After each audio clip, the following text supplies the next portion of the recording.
guys, can you hear me okay? Let's see. Welcome in, everyone. Yeah. Welcome. Thanks for joining me, Joe. How are you tonight? Outstanding. How are you doing? I'm doing pretty good. I feel pretty relaxed now. That's had good. to had to unwind from the day. It got hectic this afternoon, of course, with all the kids at home, but they're all chilled out and in bed now. So, but we're gonna go over a few things, guys. Welcome in. Let me see who all's here. Let me get back up here to the top. Welcome, Doodle. Thank you for being here and all you do. Yes, fantastic mod. Hey, Wisdom. Hey, Dago, how are you? Andy, Butterfly. So, Butterfly, we've seen some news, haven't we, girl? So, there's going to be some more interviews we're going to look at here in a little bit, and there's going to be a couple other things I talk about. But a little while ago, after dinner and everything, I kind of sat down to take a chill break, and I saw a news clip, and I thought, oh no. So sources are saying that there are no plans to charge Jennifer Soto in this case. Even after, and I think that came down today after this audio stuff was released. I don't know if that's purposeful or not. I don't know. I don't know if they'll have charges later, but I feel like if there were going to be any, they'd be filed on by now. And if sources are saying they're not going to, they're probably not going to. So that would mean that this is just a case of a naive woman who allowed stuff to happen because she didn't know any better. And that's a hard pill for all of us to swallow, especially considering everything we've seen. Crazy thoughts about that. I know Butterfly does as well. Hey, Steven, how are you? Thanks for coming in. So did any of you see the news besides Butterfly that was happening? I was just curious. I'm going to pull up the news clip that I found on that. Let me get my screen ready here. Guys, we're not going to be on here terribly late because I can't do late nights. I just got too much going on in the daytime for all that, and Joe has to work as well, so it won't be a long night.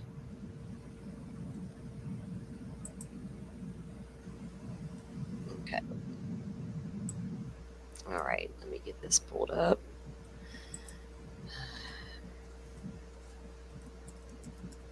Yeah, I'm not doing like a super long intro. I'm waiting on people. They'll catch the replay or they'll come on in.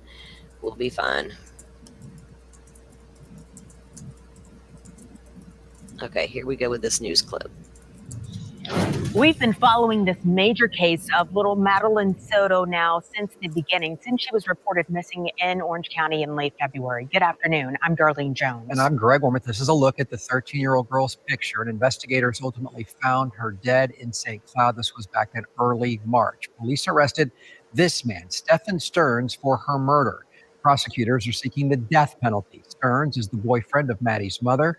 We interviewed them both before law enforcement found the teen's body.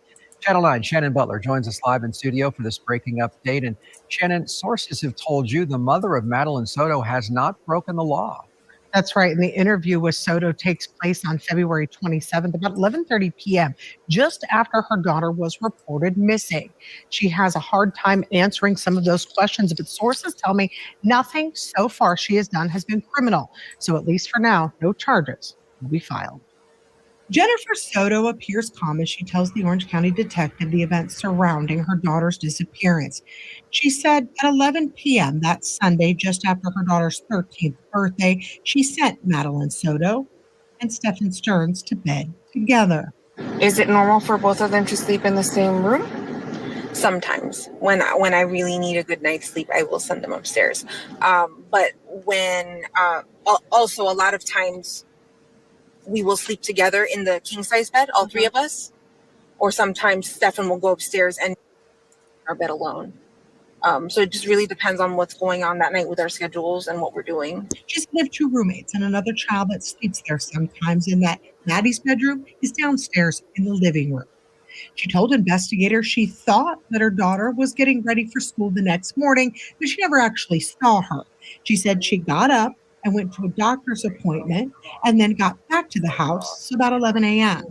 When you got back, was Stefan here? I'm pretty sure he was, yeah. What was he doing? Just sitting in my room at my computer desk on his phone. Okay. What did you guys do? We chatted for a little bit. I asked him what had happened because he had called me earlier at 10. Pretty sure he called me around 10:18. But according to investigators, that wasn't true because Stearns had already been seen driving out of the complex on video with a little girl slumped over in the front seat. Jen said it wasn't until after Madeline Soto did not come out of the school and was told she wasn't actually there all day that she started to worry. That's when I knew something was truly wrong. And I'm not for that email or after that email, but I started panicking and freaking out because she should have been to school. She should have made it. Jen's answers were hard to come by sometimes, and she told investigators she'd taken medicine and was a little spacey, but nothing in this interview or any of the other evidence we received has given detectives a reason to charge her. So something else Jen Soto told the investigators, she said that Stefan Stearns did not go with her to pick up Madeline Soto at school because he said he had a flat tire. Now that's true, well, at least the flat tire part. He changed that tire near the same location where Madeline's body was found. Now, Greg, something important here, that it doesn't mean she'll never be charged. If investigators find something else that would warrant charges, they would do that. But at least right now, this is where we stand. So many parts of that interview, Shannon, so disturbing, including the little girl sleeping with her boyfriend and her on occasion at 13. We'll see what happens, if anything. And that entire interview with Jennifer Soto is more than 33 minutes long, so we obviously couldn't show it to you here, but we are going through all of the details and what was shared with deputies, and we'll have more from this.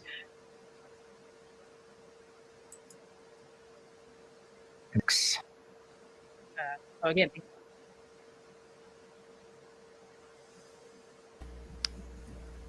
Wow. I wonder if lying to investigators, maybe they felt bad and didn't charge her for that. That was my very first thought. At the very, very least, we know for a fact that she lied to investigators. She said we dropped her off near the school a little bit after 8 o'clock when she knew damn well that she wasn't in that car with Stefan and Maddie at 8 o'clock in the morning that morning. She knows damn well. And we don't know when she got there, but she definitely didn't get there at 8:15 the night before when he got there with Maddie all alone in that. No, she got there about 10. It was a little after 10 p.m. when she got home. And then she sent them up to bed in that room together. How is that room not? Number 4. Yeah, with the tripod and the gun and the lotions. It's just like, man, I don't understand. And at the very least, I think that interfering with an investigation because you're lying, Yeah, making false statements is a crime. exactly. Yeah. And I expected for that to be, at least to be a charge. Like I said, I don't know if she is in a facility somewhere because she's had a breakdown, or she's with her family, or what's going on with her, or where she is. But a lot of us were taken aback by that because we were just waiting on something to come down, Well, my very first thought was maybe there's a plea agreement here. Maybe she's cooperating, and so they're agreeing to go out publicly and say there are no charges as long as she cooperates, because maybe they do need her testimony for something to make his charges stick. But I mean, holy crap, there's a ton of forensic evidence in this. I don't know why they would do that. Yeah, because they don't need her to prosecute him, right? Because all the evidence is right there on his phone. So I often wondered, was there something bigger at play that she knew about or was witness to, and did she agree to cooperate for that? But either they're allowing her to cooperate and tell them things, and they're just not going to charge her because of that. But I just find that hard to believe with Florida, with this case, that if she really was involved to the level that some suspected, she would have a slew of charges as well. Um, but it, Even if she wasn't involved, even if she just was a passive mm-hmm, person that allowed this to happen to her daughter in her house, there's got to be something. You can neglect of a dependent. I don't know. There's got to be something that's chargeable in there, and a good prosecutor is going to find like a dozen charges in there. Like, how many times did she lie to investigators? How many times did she make false statements? How many times did she allow this evil monster in her house to do this to her daughter? She said like 2 or 3 in the last 6 months, right? yeah. And why would you lie? I mean, it's Stefan. You see how she caresses him and consoles him during those damn interviews, and you have to wonder, why would you lie for him, Jen? If you're just innocent, and did he come up to you like he did in the post on the Reddit, telling these women, "Oh, you should trust us. Don't come at us just because we're men, and we're not going to harm your daughter." Did she buy all that hook, line, and sinker and fall for it all? It's blows our mind that she would fall for that. But Yeah, it, she comes across in some of those interviews as potentially being naive, but if yeah, you look at some of her professional pictures and photos and mhm. the job that she's had, she is not naive. She No, is she is a capable, fairly intelligent professional woman with a career. exactly. And yes, she could have a mental disability, but not to the point where you ignore what's happening to your child in your home, right? Not in my opinion. I don't think there's anything that justifies that behavior. Because according to her and Stefan, they were all on medications for all the things, that people seem to have today. And it's like, okay, well, y'all can't watch your children because you got all these things. I don't get it. You know, I'm gonna go get myself better because I have children. I'm gonna face this head on and do the work. Um, how, I'm sorry, JC. I'm trying to read chat real quick, guys. I want to catch up and see what you guys are thinking. They were together that we know of, JC, since she was about 7, 8 years old. The abuse went back to at least 8 years old, and she was 13 at the time of her passing. What, Kitty? I don't know. We have nothing to. I don't know if I don't want to think it was that. I think if he was, because he was on there at Telegram or Telegraph, whatever you call it, like 12:15, 11:15. I have to go back and review my notes. But what was he doing during that time? Was he posting and sharing CSAM material? And if he was posting it and sharing it, that's a whole other charge, but he's already got the 60 charges already. So I don't know what he was doing. I know that they know by now, they went through those accounts to find out. And Lord, if he was participating in something like that, I can't even say what I think should happen. That is insane. Let me just catch up on what you guys are doing here. Yeah, I mean, people are talking about her maybe having a mental disability or something like that, but and it may be true that she has something going on, but she had a career. She was a professional woman. That's why didn't get home until she did. That's why she missed the birthday party, because supposedly she had to work. Yeah, But if he was somebody that was sharing this stuff with other CSAM predators, then I can't imagine that she didn't know any of it was going on. I know. And when you ask him, why is there a tripod set up in bedroom 4? Yeah. Like, why do you need Unless they did things together up there from time to time. Well, that could be the case, and shit was normal. And I wonder if Jen ever saw his manlyhood, because when she was shown the photos, she says she didn't recognize it. And that they had gotten pretty graphic in the descriptions about his privates. There was apparently some telltale markings. Right. But when she viewed it, she's like, I don't know whose that is. I didn't know. Like, what, lady? And when the part one interview, because I haven't reviewed part two on purpose yet. So part one that I did review, when they say we're from sex crime, she's like, okay. I've been like, what do you mean sex crimes? My daughter's missing. Where's the missing team? Where are we going to search with the dogs? Why we got sex crimes here? She never really questioned it. And, did she expect it? So it's just hard, to figure out. And I guess state of Florida, I'm going to have to take it with a grain of salt and assume they know what they're doing with her, um, and check things out thoroughly. I just don't know, man. I can't. We're all having a hard time sitting with this tonight, for sure. It's a lot. Yeah. So my thoughts with this news article and people being in an outrage over her not being charged, and I can understand those feelings.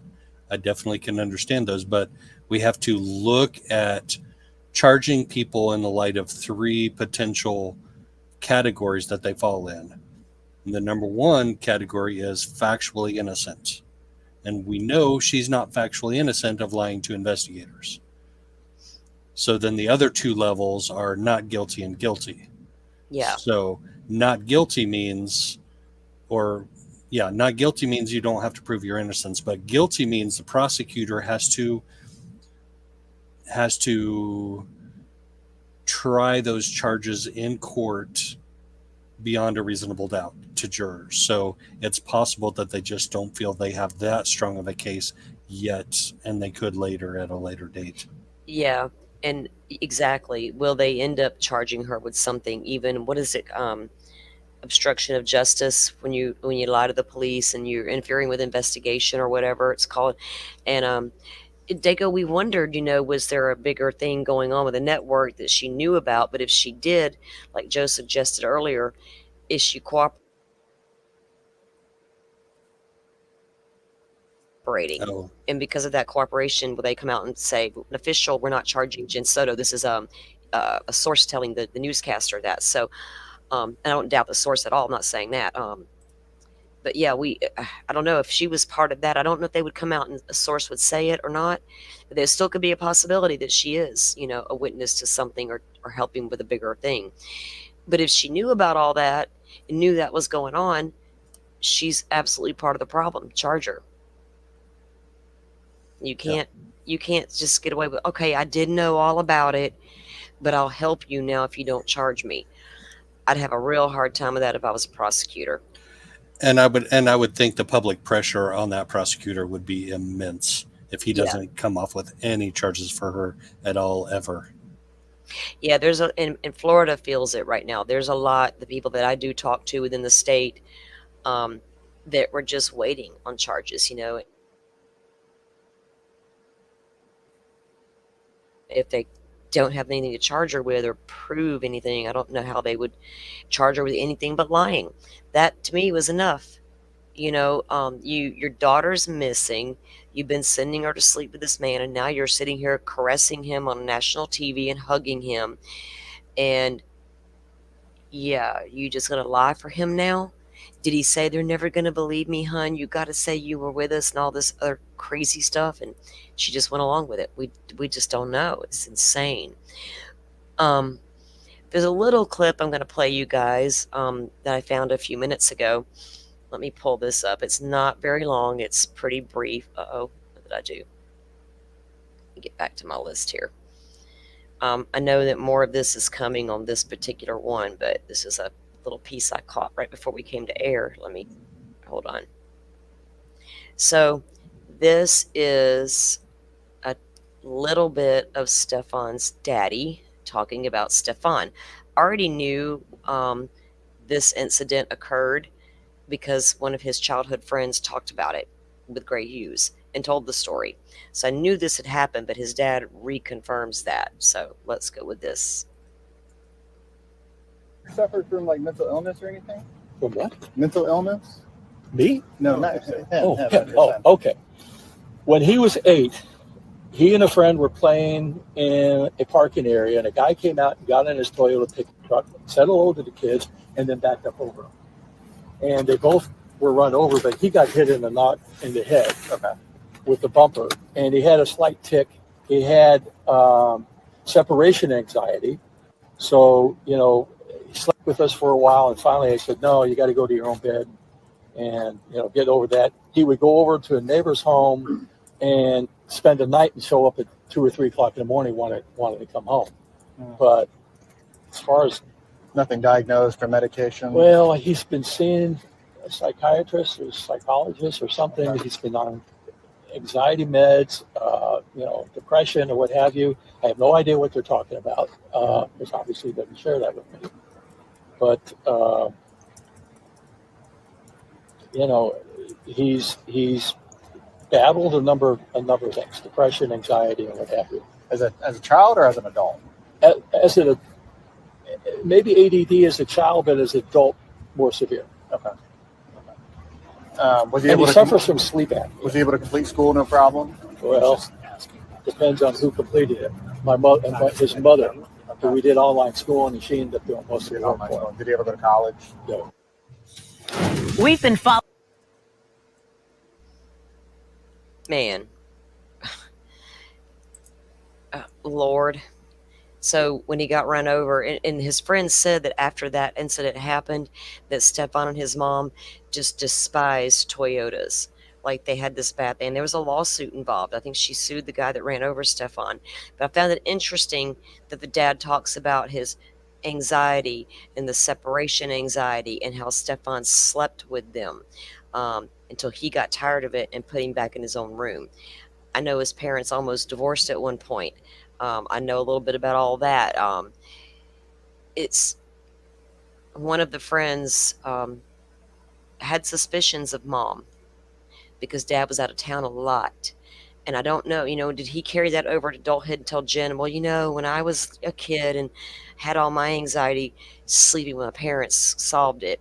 And that got him to convince her to allow Maddie to sleep with him, to comfort her. Repetitive behavior. Yeah. Yes. Yeah.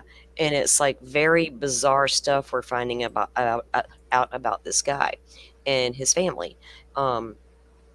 It's crazy that, and then we found out that while dad was down there with the police, and talking to them, mom's back in Northport running out the front door screaming Maddie's name into the wilderness looking for her.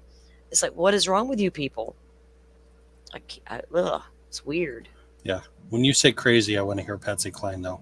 I know. You want me to sing for you? Mom, get up here. Do some karaoke, Mom. We've been threatening it for a long, long time. Me too, Mom. I said, you know what? If he gets when he gets convicted, if I'm still alive when they finally take him to the death chair, I'd like to come down there and witness it myself because it wouldn't bother me a bit. I just don't care. Let me catch up on chat for a second. Ketchup, mustard, whatever it takes. Yeah. Hold on one second.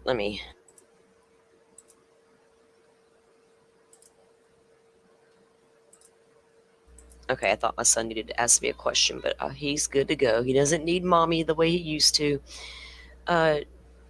Jen's mom was all over media in Spanish. Yes, Jen's mom was pleading. Now, there's another news clip I saw because I knew from the beginning it took law enforcement a few hours to get there once they made the report or once the call came in. But they were also at the same time actively searching for another child. And when they go to meet Jen at the office of her mom's, the officer says, is it another missing child? And they're like, yes. So there was a couple of separate incidents going on. But it took law enforcement like 3 hours to get there. They had it classified as a level 2 versus a level 3. And from what I understood, level 3 is 10 and younger. 10 and older is going to be level 2. I don't know if they just thought the girl walked away, was at a friend's house, whatever took the cops that long to get there. But once they did the investigation or started, they realized, she was already passed away long before they were.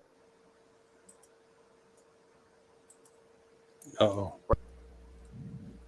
Let me pull up my YouTube again. Your audio's skipping out just a little bit. Is it? How about, oh, wait. It's better now. Okay. I didn't know if I pulled something loose. Oh, wait, the cat did. Not again, cat. You could keep Damn trying to cats. sabotage me. Look, he took me completely offline one night. Remember, we were doing the live and the cat just tore everything up. And then a couple nights ago, I'm sitting here and the whole TV comes tumbling down to the ground. Cat knocked it completely off. Now over here, unplugging my mic. What's wrong with you, kitty? Okay. Let's see here. And in the background, that kitty's plotting your death. I guarantee it. I know, right? And it scares me to death because I'll go to bed and it likes to hide under my bed. And I'm like about to doze off, not expecting it. All of a sudden, pounce right on me. And I'm still getting used to this cat because it's my son's cat that he brought from his dad's over here with him. So I don't got a problem with the cat or anything. She's really a sweet cat. She's really pretty. But man, she scares the crap out of me all the time. Like, you better get unalived, cat. You just don't know. I got a taser on this side of the bed. I got a blade over here. I got a stick. I'm fixing to whip on somebody. Don't think I won't lay in my bed and let somebody get all the way to that bed before I start. I'm in Florida. I will stand my ground. Oh, goodness. I'm looking at comments, guys.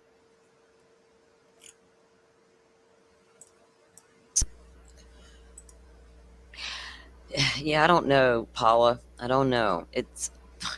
I've racked my brain for a while over this stuff, and it's like, oh my goodness. So let me see, what was the other thing I wanted to show you guys before that? So we're going to take a look in just a second at the part 2 of, because I only covered part 1 so far of the interview with Jen. And so I went and got, because I've talked to Grizzly earlier today. She does not mind if I use her video at all. I do have her in the description box, guys. Go check her out because she's amazing. She does a lot of hard work. It takes a lot of time, a lot of dedication, and hard work to put all these things together and to try to get the latest. And she got this latest dump before anybody did. And she's putting it out there for everybody to use and view, and I really appreciated it. She also got a lot of the crime scene photos from inside the apartment, which we've never seen. Ooh. And I believe she's attached those to the video as we hear the recording going on. So I really kind of wanted to view this one because I used Plunders today, but I gave them both a shout out for it. So we're going to go ahead and roll with Grizzly's right now, her latest one. Let me pause it, get my screen ready. And I'll be checking out chat, in the meantime, and we'll also stop and pause and talk if we need to. But for the most part, I'm going to try to let it play. But y'all know me; I'll have shit to say. Hold on. Okay, let's see. 2024 11/16.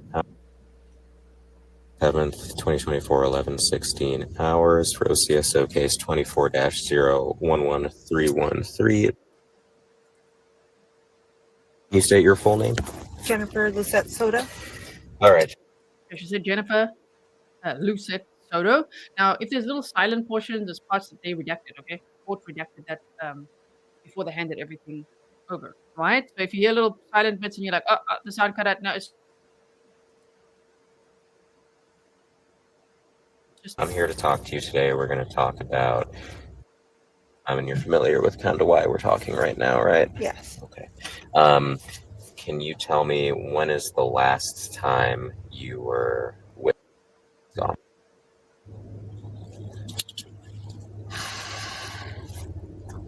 Saw her, I'm going to say Sunday night. Okay. I heard her Monday getting ready for school. So you last saw her Sunday night about what time?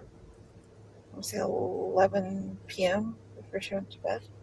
And you were here at home? Gotcha. And where did she go to bed? Was she in her room, your room, or something else? She actually slept upstairs with we have a guest bedroom. We were all going to sleep together in the same bed, but I needed some good sleep. And I had not I got a new job recently. I haven't been well rested. I needed some sleep. So I asked, hey, can you guys go to the guest bedroom upstairs? I knew he was going to get her ready. And Sorry. Okay, so you needed some good sleep. So was it about 11 o'clock? yeah, I sent them upstairs and I went to bed. Okay. And that was about 11? Yeah. And do you guys normally all sleep together? Because I know you said that she sleeps in your room with you typically, right? She sleeps with me typically. I'm trying to find a natural moment to pause here. We need to go back to the second door. This is the room number 4 that we've heard about so much in all of those documents. This is the room where Maddie last went. Room number 4. Now, we've all heard about room number 4 with the darn 4 on the door. And so that's. I don't see the tripod in this frame. We might see it in another one. There was a comment that I just saw. I wanted to but I don't see it now. It wasn't anything bad. Oh, there it is. I got it already up there. Yeah, you know what? When they're describing what she's wearing, both of them were wrong, because when Maddie was found, that wasn't what she was wearing. She had on blue jeans. Mom says blue shorts, or Stefan, blue or black shorts. Mom's like, no, black or blue. I forget which one she said. They were both wrong. They had it wrong because they're lying. So here we go. Where ex-boyfriend, really, of Jen Soto, Stefan Stearns, went to this room, which does look like his room. We're going to see some pictures of the drawers and all sorts of things. Yeah, seems like he stayed here, and then Maddie stayed in this room with him. And you can see the number 4. Yeah, she tells the police she did not see her daughter that morning. She heard voices in the kitchen, and the officer says, well, are your roommates male? You know, what's going on here? So you don't know your own daughter's voice, kind of thing. But she only heard people in the kitchen, but she never laid eyes on Maddie that morning. But that's not what she told the world, and we don't understand it. On the door, I know during the document reading there was a lot of talk about, was there really a number on the door or not? So as we know, there were 3 rooms upstairs. Jen Soto also stayed, and so they rented out some of the rooms. There were other roommates there as well. Okay, so just know these are actual photos. It came with that FOIA request. All right, so it's not just inside the house. Let me just make sure I've got a full screen for you. There we go. There we go. Okay, let's keep going. I'll go back just a few seconds, all right, so you can hear it in context. And do you guys normally all sleep together? Because I know you said that she sleeps in your room with you typically, right? She sleeps with me typically. Typically when he comes into town, because he lives with his parents in Northport, Florida. Mm-hmm. When he comes to town, he'll sleep in the guest bedroom. Okay.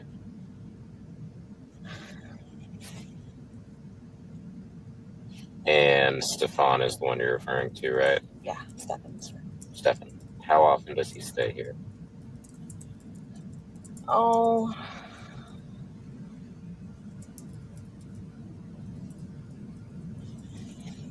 he moved away back in December, so I'm gonna say he's visited at least 2 to 3 times since then. See? From the horse's mouth.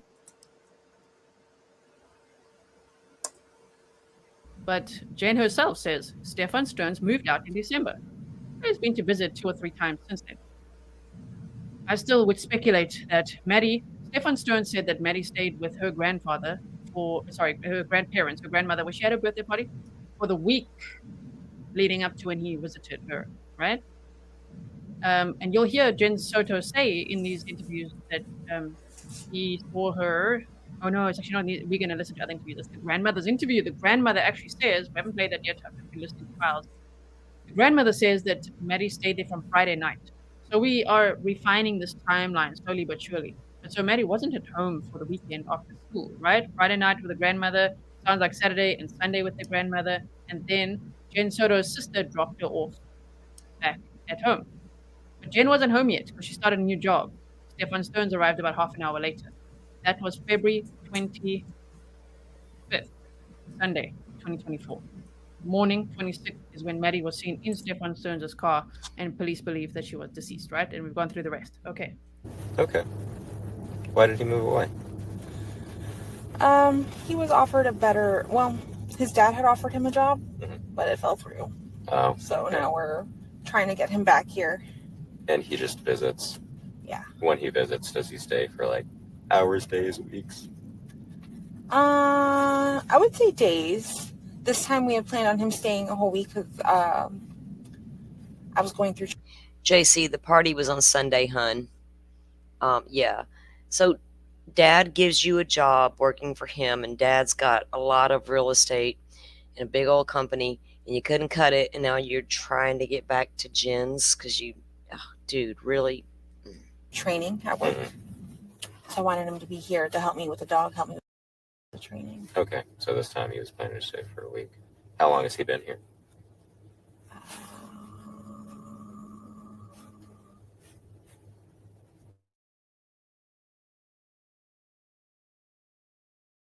Rather, this time. I can't remember if he arrived Saturday or Sunday morning. Okay, that's fine. Sometime this weekend? Yeah. She just says she couldn't remember if he arrived Saturday or Sunday morning.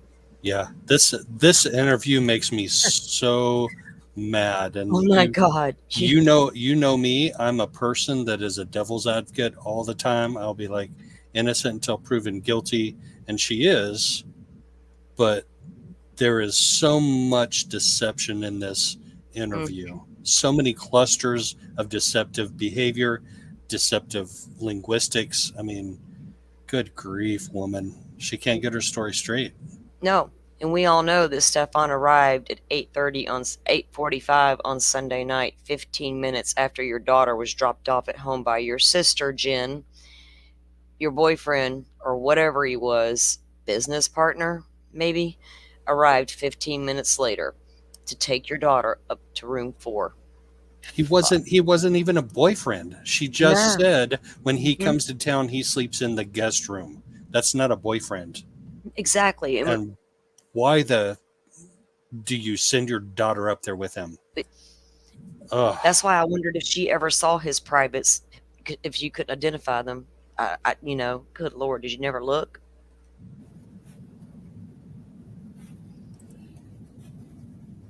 So that was last night around 11. And so about what time did you hear her on Monday morning? I heard everyone getting ready around, I'm going to say 7:30, 8 o'clock. And was it just Steph? Who else lives here? I have roommates. Okay. I have Angelica Negro, who's one roommate, and then Natalie Rosero. Okay. Yeah, Kitty, no, she wants us to believe that. She wants everybody to make you believe that. But Jen was home that night. We don't know her entire schedule, but from what I can recall, she was working as a travel agent at the parks. I don't know if it was Universal or it was Disney. So I don't think Jen was required to work like a lengthy overnight nurse's shift or anything. She's a lazy mother, in my opinion. Yeah. So she worked. No, I just heard. If anything, go ahead. She worked a decently long day and then got home. They got home. So Maddie got home like 8:30ish. Yeah. Or no. Stefan got there 15 minutes before. So he was like 8:30. Maddie was like 8:45. So they had an hour and a half-ish before Mom got home around 10 o'clock.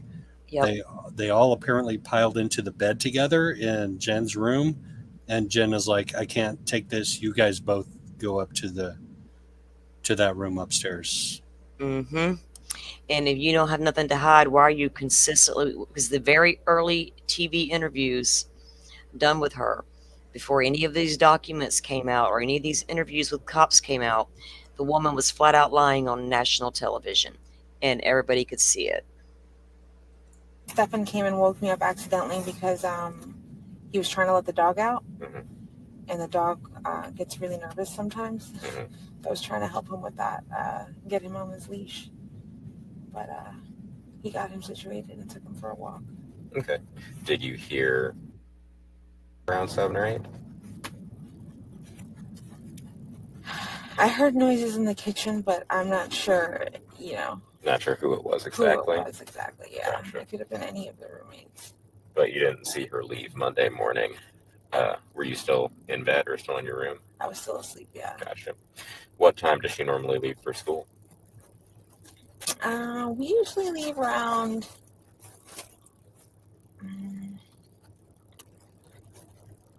8:50 at the latest. Okay.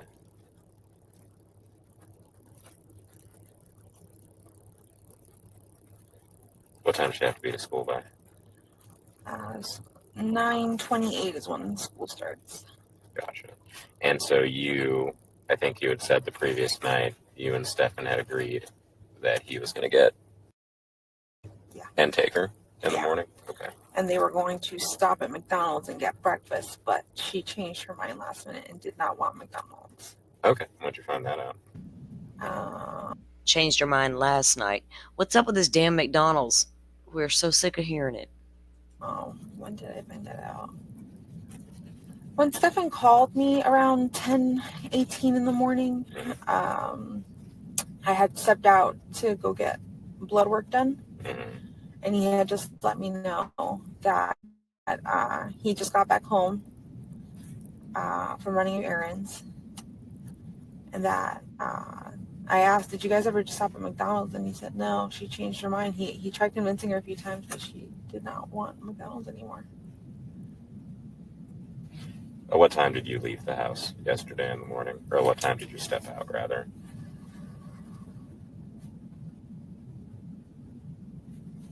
I'm going to say around 9:30. Had Stefan returned at all? No. So you were there from, just so I have my times kind of right, so you woke up around, because you helped him with the dog, because he was letting the dog out, right? Yeah.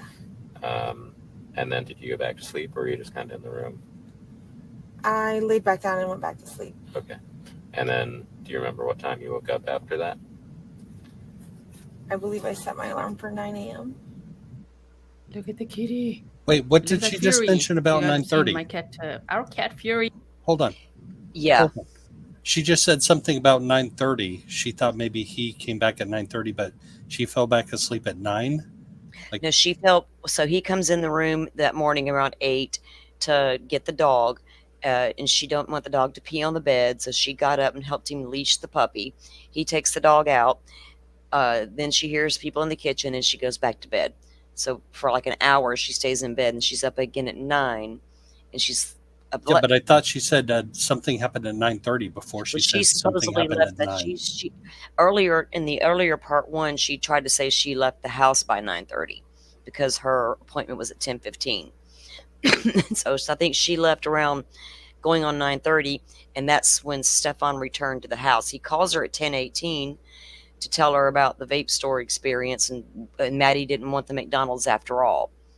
Like, why are y'all establishing this McDonald's story? Because you need to see him driving around. But yeah, her story is never adding up, even with her timeline. No. It gets wonky, and that's when we were realizing that she was talking to the news media. That we did this and we did that, and then we heard the very first audio with Stefan. You realize, no, we didn't do shit, lady. He did. He took her to school. She literally said, I called Maddie's friend. Maddie's friend said she didn't show up for first or second period. And I said, what the heck? We dropped her off close to the school. Yeah. She said on We TV, dropped her off. Yes. at the beginning, we dropped her off. We took her to school. And so when Jennifer got to the school to pick Maddie up that afternoon, and going to the car rider line an hour early is not uncommon. My kids rode the bus. My grandson does not. My son will go to that school and he will sit there. He likes to be the first in line. He can't stand being last. He wants to get in and get out. He'll sit there. an hour. A lot of those parents do. I'm gonna trickle in and y'all just go on. I'm gonna come in, but a lot of them do. So she claims that I don't know when she allegedly got these messages from the school during the daytime about Maddie not being there, as everyone's trying to look at the school and all this. I'm not really looking at the school right now, because if she got that email, did she even check it? But when she claims that when she realized Maddie wasn't coming out of the school and she got out of the car line because she was holding everybody up, then she claims that she emailed 2 teachers. One emailed back and said Maddie was not there. She calls Maddie's friend. The friend confirms Maddie was not there. But then she goes back to the school to speak to somebody to confirm that those were correct and the school was closed. You got a teacher telling you and a best friend telling you your child did not come to school. Why are you going back to the school to see if you can get somebody in the office to confirm that for you? Call the cops right now. That's strange. A lot of dancing around going on right there. A lot of stalling, it seems like. And Willow, of course, as well. Look at that kitty. I think that was Maddie's cat, because there's pictures of a room where it looks like there's a cat scratching. See that little the table, guys, and then you look over to the right of the table, that petitioner wall thing. That's behind that, I believe, is where Maddie's bed was allegedly kept. If you got a damn spare guest room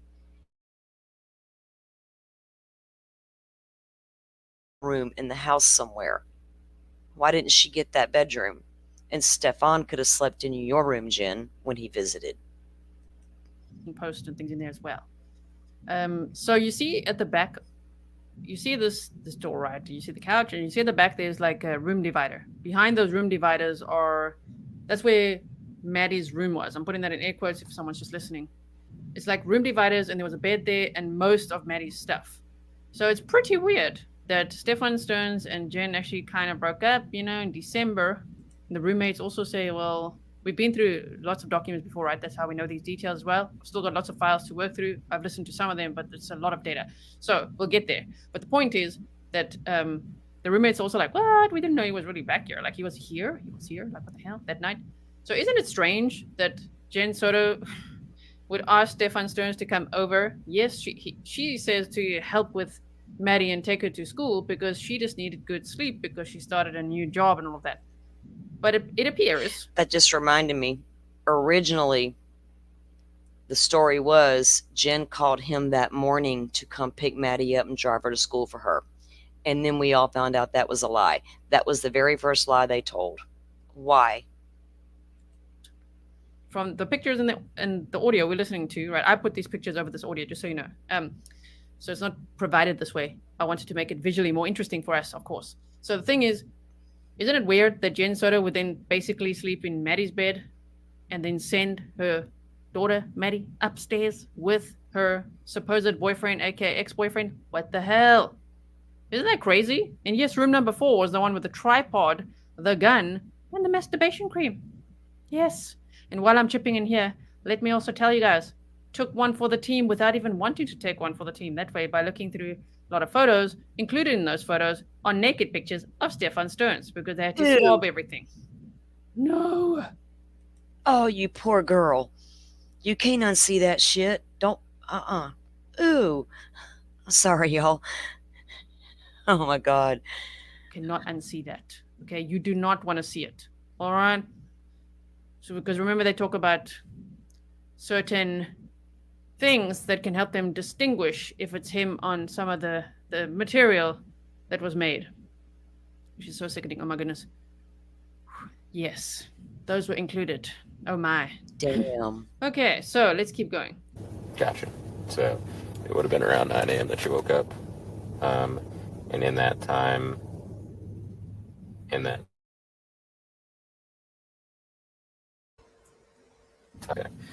you left around 9:30, and then Stefan called you around 10 to say he got home? Yeah. Cool.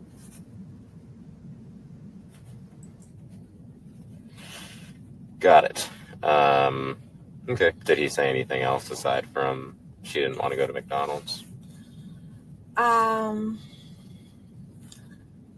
About her, no. About his morning, yes. He had tried going to the vape shop when it opened right after he dropped her off from school. and waited, but they never opened on time. So he came back, hung out a little bit.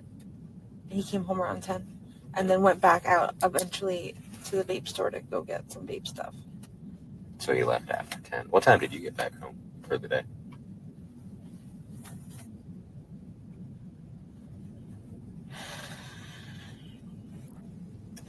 Let me check something. I want to check what time my blood work appointment is at. I'll give you more of an accurate time. Yeah. She doesn't know what time her blood work appointment was. The whole timeline on that day depends on that, does it not, for her? She's like, let me check. Sounding to me a little bit scripted. Her and Stefan have obviously very... My alarm set to get up to go to my blood appointment. Bitch, give me a break. stories. I think they spoke about a lot of this beforehand, in my opinion. Of course, that's just my opinion. Sarcasms to help your eyes and visual memory heal. Thank you so much. Let's hope I don't dream about that crap tonight. Like, it was so bad. Oh my goodness. Thank you. Thank you so much. Nightmares tonight, y'all. Okay. Y'all go give her video a thumbs up, because we know she had to go through hell looking at stuff you don't want to see to get all this for us. So thank you, Giselle. She's amazing. She really is. I've been watching her for a very long time. She covers a lot on the Crystal Rogers case, which I'm very into. So I'm always checking in with her on that case. And I love her coverage on it. She's like done the most in-depth coverage that I've ever seen, other than Shay McAllister from the TV station down there. So good stuff. You guys go give her a like and sub up to her. Yeah, I will be like searching for true crime stories that nobody knows about, and I'll like present it to a friend of mine who's also into true crime, and be like, "Nope, Grizzly did it. Nope, Grizzly did it. Nope, Grizzly did it." She's on top of a lot of cases. Yes, she is. She's very damn well organized, but she better organized than I am. But I got to give her a shout out. She's really good at what she does, and she's dedicated to the true crime community. And there's no bullshit with her, you know. There's no bullshit, no drama. Even her Delphi coverage is great, and I love her.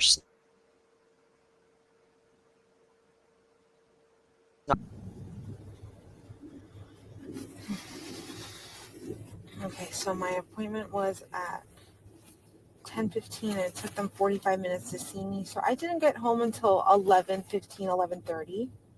Mm-hmm. And was Stefan back at that point in time? I'm going to say yes. Okay. I can't remember. And then what did the day look like after that?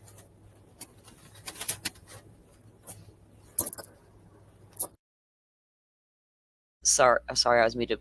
Paula, if you're talking about Grizzly here, yes, she's been on Court TV a couple of times. They've interviewed her.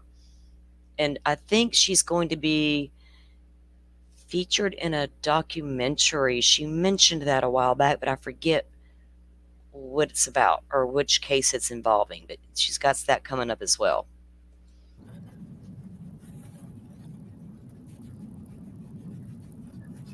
Yes, she did. There you go. Really long pauses. What does the day look like after that? We're waiting. She says a lot of, I'm gonna say, even when did you last see your daughter? I'm gonna say. In yesterday's part one, she said, I'm gonna say Wednesday at 11. No, I mean Sunday at 11. That's how she said it. It was kind of like Wednesday. Oh no, Sunday. I'm like, was it Wednesday? Was that a slip? When did you last see your daughter? What's going on here? Apparently, her grandmother said that Maddie was crying on Saturday and didn't want to go home, and her party was, of course, I don't know when Jen really last saw Madeline and what that would have been like. You know, if it sounds horrible. In my opinion, if I read between the lines, it sounds horrible. Heather, whatever, thank you so much. Okay, so I'll go back just a few seconds so it's again in context. Here we go.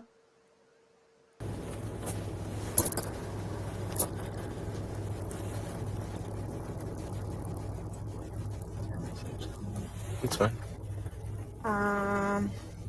So I did my blood work, then I came back, and then I just waited. I waited for the rest of the day until 2:30 to leave. I wait in the car line, so I'm first in line to pick her up. Yeah, that car line can be vicious. So you left approximately 2:30. Yeah. And pickups around 4, right? Yeah. Okay. Now, when you got there at 4, then what happened? I waited in the car line for about 10 minutes, and she never came out. So I thought maybe I missed her. I couldn't remember if I told her I was picking her up from school that day or if she had to walk to the office. Okay. So I went to the office to see if she made it. She never did. I drove around a little bit.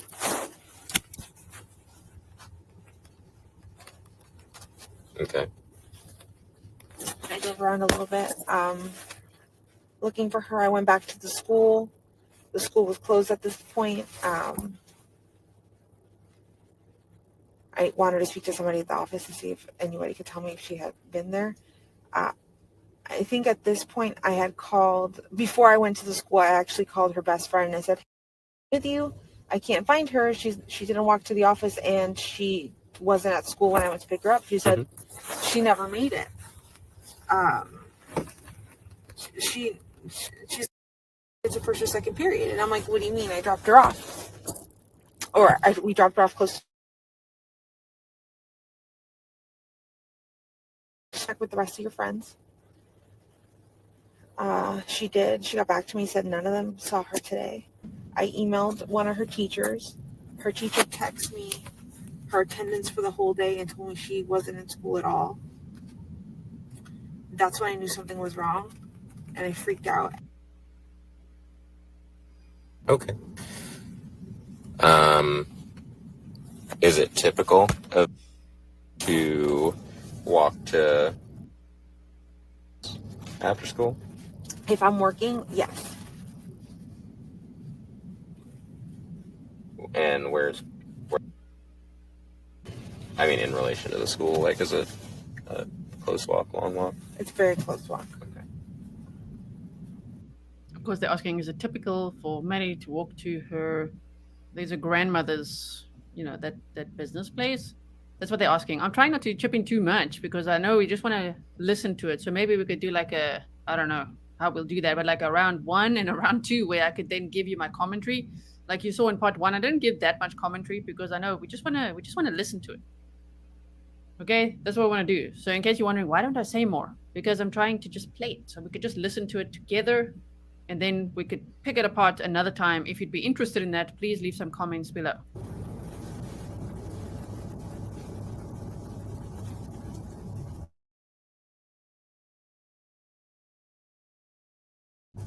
So typically in the morning, if, or I guess before Stefan moved, did he live with y'all? So it's typical of him to be able to get her ready in the mornings and drop her to school. Do you all tend to split that responsibility, or what does that look like? Typically, I do it. Okay. This morning, because of my work schedule, because I've been so exhausted, I asked him to take over and do it, and he said he would. Okay. Has he done it before, though? Like, is he familiar with how to drop her off? And I'm gonna say he's done it once or twice before. I'm not too sure. Okay. Why is she not sure? Why are you not sure if your boyfriend dropped your daughter off at school once or twice before? Why not sure? I don't get it, oh my word. It's very concerning. My goodness. And to think, it's so strange, your story about like arriving at the school and then being like, I waited 10 minutes and then no sign of Maddie. So I drove away after emailing the teachers. Yeah, I know the school was closed. Really? So the teachers just like vanish in an instant while all the kids are still walking out. You know what I mean? Like, it's kind of like, it sounds like a movie to her. Just like they're all gone. School closed, done. Can't speak to anyone. Okay, so you didn't even try to park the car and ask any other parent or any other person. You just emailed and then went to your family's, I think it's her mother's business, and then you were asking, was she there? No, and only then did you worry. I mean, it's quite hectic, right? Oh my goodness. So some of the pictures on that he didn't take her to school very often, and he tells the cops he didn't take her very often because he doesn't know the names of the streets or which way down the highway and what to go left by the McDonald's, all that bizarre shit. He didn't take her very often. It was usually Jen that took her. About that, I just put in as many pictures as I could for this audio so that we can see this evidence at the same time as listening to this audio. In the time since he's been back, well, not this time because he's only come back over the weekend, but in the other times, he's done it maybe once or twice. I'm gonna say yeah. Is there any reason that he drops her off, or he dropped her off a block away instead of dropping her off to the school? Because she asked. Because she is embarrassed of his car. Really? When did she express that? Multiple times when we've been like, okay, I think Stefan might take you to school or he might pick you up. She goes, can he pick me up far away? Can he leave me here? Like I don't want to be seen. I'm just like, What car does he drive? I'm curious. This detective, he is very good as DC.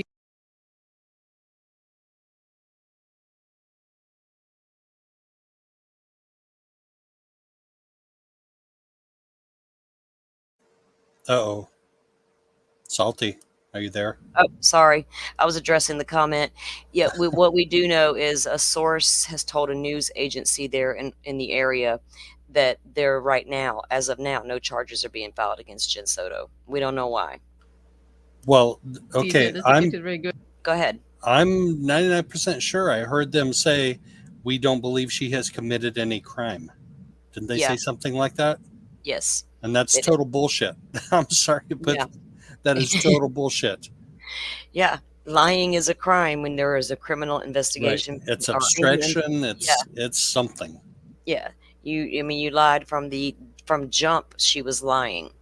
Was it just to protect Stearns? Are you going to go out on a limb and protect the man that hurt your child?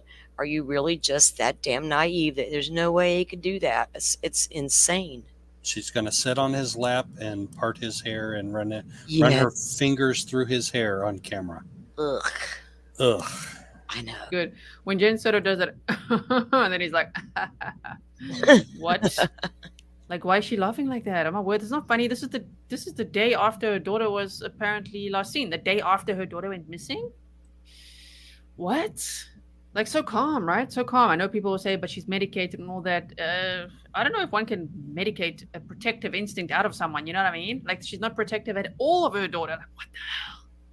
My goodness. There's Grizzly Cat. You said yet she wasn't sure if he ever took her to school before. I know, right? I'm my word. So thank you. This is Grizzly Cat for helping me obtain these FOIA files. Really, really is a great help, and it's great to hear these things. Oh my goodness. So let's go back and slowly but surely state that Jen and Maddie weren't getting along, and he's her go-to person. Because when she argues with mom, she runs to Stefan.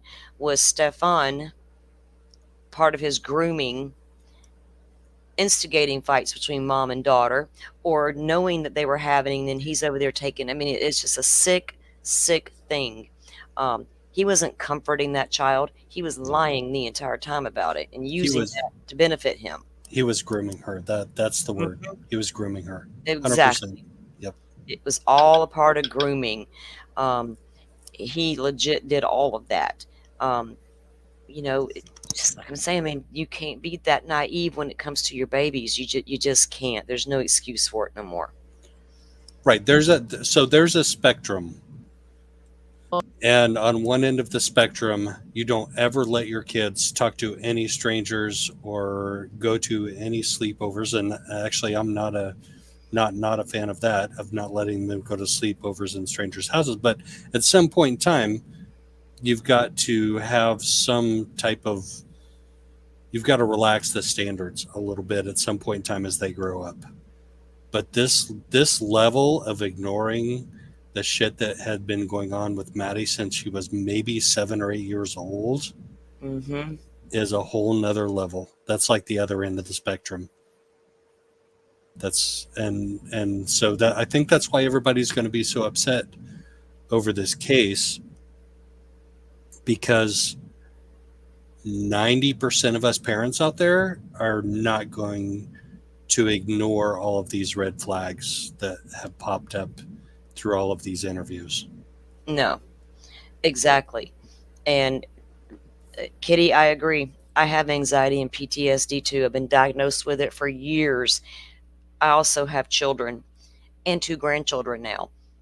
My bullshit does not affect my ability to be a mother to my children.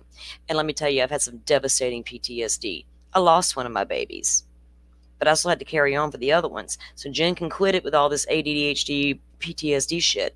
That is no excuse. If you got all that wrong with you, you got no business being a mother, and especially if you're not going to go get the proper help for yourself. Now, we know in that part 1 video, she wanted to know, Stefan asked immediately, when can we go back home? He's on his Ativan and his tranquilizers as well. Jen's over here on her group of meds. My meds so I can be normal, is what she told the police. All together. You can hear, I mean, we've read the police narrative before, where Jen Soto told the police that she saw Maddie get dressed that morning. You can hear the stories change quite a lot over time. That's probably why they spoke to her multiple times, right?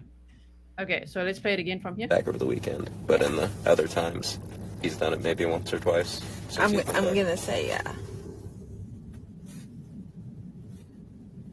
Is there any reason that he drops her off, or he dropped her off a block away instead of dropping her off to the school?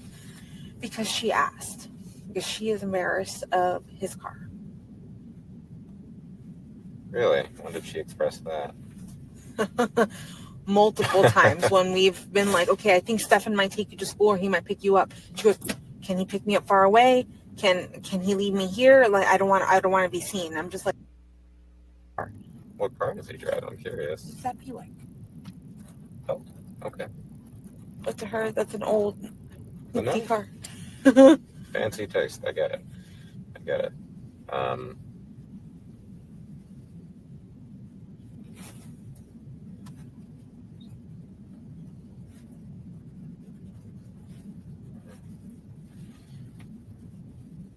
Can you remember anything about Sunday or Saturday or this weekend where she may have said that she was wanting to hang out with friends or something she was wanting to do or anything? On Sunday, she actually had a party and she had some friends come over. Mhm. So she hasn't expressed that she wanted. She actually got to spend time with friends and family. She had a great Sunday. Okay. She came back with a lot of presents. She was super happy.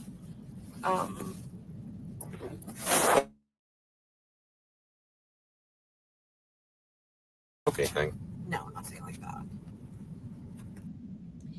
She came back with a lot of presents and she was so happy, but Maddie's friend told the police that Maddie was upset because she didn't get the things she wanted for her birthday. She didn't feel like people gave her what she gave her anything.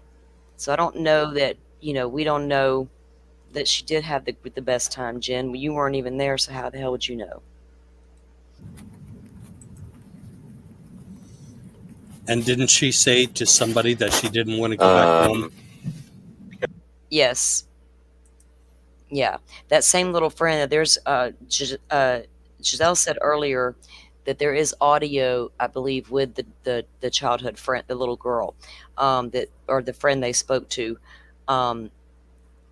So if that gets released, I hope they all redacted it, with the child's name in it and things of that nature. But she told her friend that she wanted to go live in the woods, and live out there in the woods, I guess, because living at home is not ideal anymore, and we heard Jen speak about Maddie's really long showers, and was that a stalling tactic?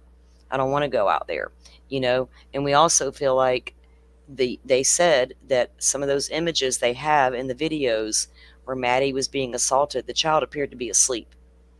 So that tells me he was absolutely drugging this child to do some of the things he was doing to her.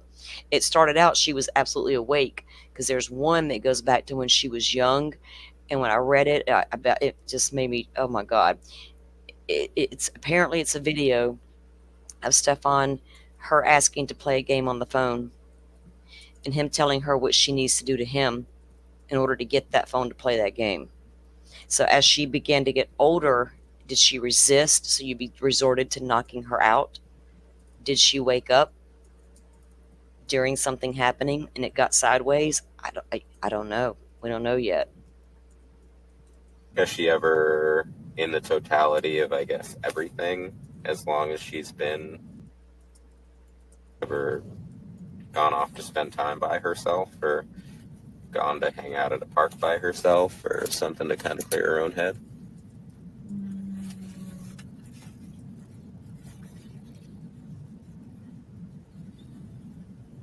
So there's a lake right behind this building. Mm-hmm. She'll sometimes sit at the dock by the lake, but I check on her often. Okay. I'm just trying to figure out, I mean, if she, I don't know if something at school upset fault, but if there's somewhere that she may go for, like, you know, peace of mind. Yeah, it would be the lake right behind the house. Does she do any extracurriculars? No. Okay, just a pause there. Lee says, "Gee, do you know if the date of this interrogation is before the TV interview date?" I think it is before, because I think that happened on this day as well. This was a Tuesday, so I think that interview with the media was Tuesday night. Oh. Well, that's when it was posted, I suppose. So they did it sometime in that day. So yes, thank you all for being here. Please like and share so others can also learn about this information. This is never before heard audio interviews of Jennifer Soto talking to the police. We listened to part 1 yesterday. I called it part 1. It's just one of the files I received. I'm trying to organize all the information. Today we've got, I think there's 4 of the files here as well, just to listen to this together. And yeah, thanks for being here and sharing it. Over flirtatious young girls. I wonder if they're learning that from their mothers. IR Geek, while I'm busy chipping in here, you said your channel on your fave. I'm sorry I can't commit to a monthly membership. No worries at all. Just if you just watch my videos, that's a great source of support. Thank you so much for your sticker. I really appreciate that. All right. So why did Stefan Stearns use his, and I'm going to put this in air quotes as well, own car that day to take Maddie? Why not Jen's car? Because on other days, surely he took Jen's car. And he was driving his dad's car around, also not his own car. That is so very suspicious. You know, driving from his parents' house in his dad's car. There's another car that was at the house registered to him. Okay. Exactly. We now know because of the doc drops that we have that when they went to Northport to interview mom, the cars in the yard, one of those was Stefan's, registered to Stefan. So why was he over there in Kissimmee driving around in daddy's little Lincoln? At his parents' house. He takes his dad's car and then takes Maddie to school in that. And she was already deceased in the car, is what the police say. Like, oh my minutes. I've got 1 hour and 2 minutes of audio here today. Got it.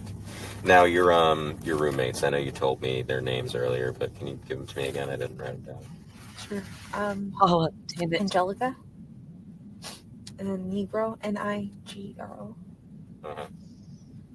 And then Nathalie, which is Nathalie. Mm-hmm. Rosero. Rosero. Okay. Do you have their phone numbers by chance? If they're not here.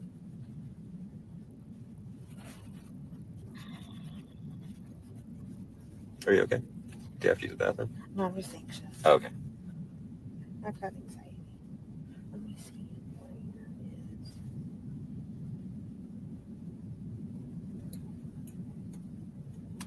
Okay, Angelica, she primarily speaks Spanish, so you probably need a Spanish speaker. Got it. Yeah, I was just double checking this. Redacted, yes. And then Nathalie.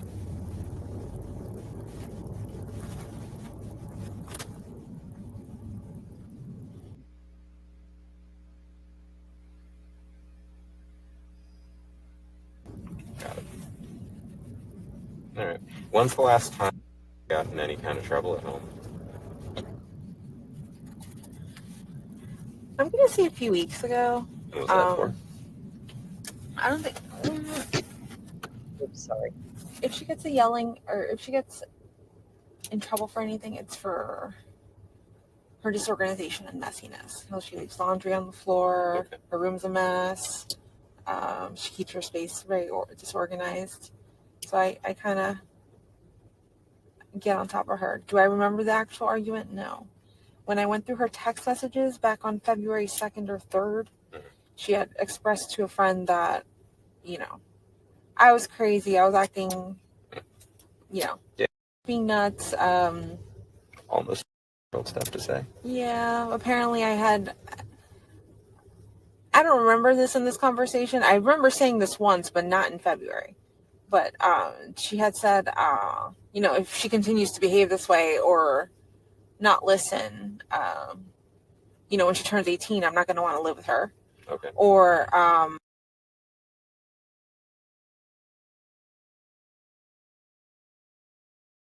Hold on, I forgot I was on mute.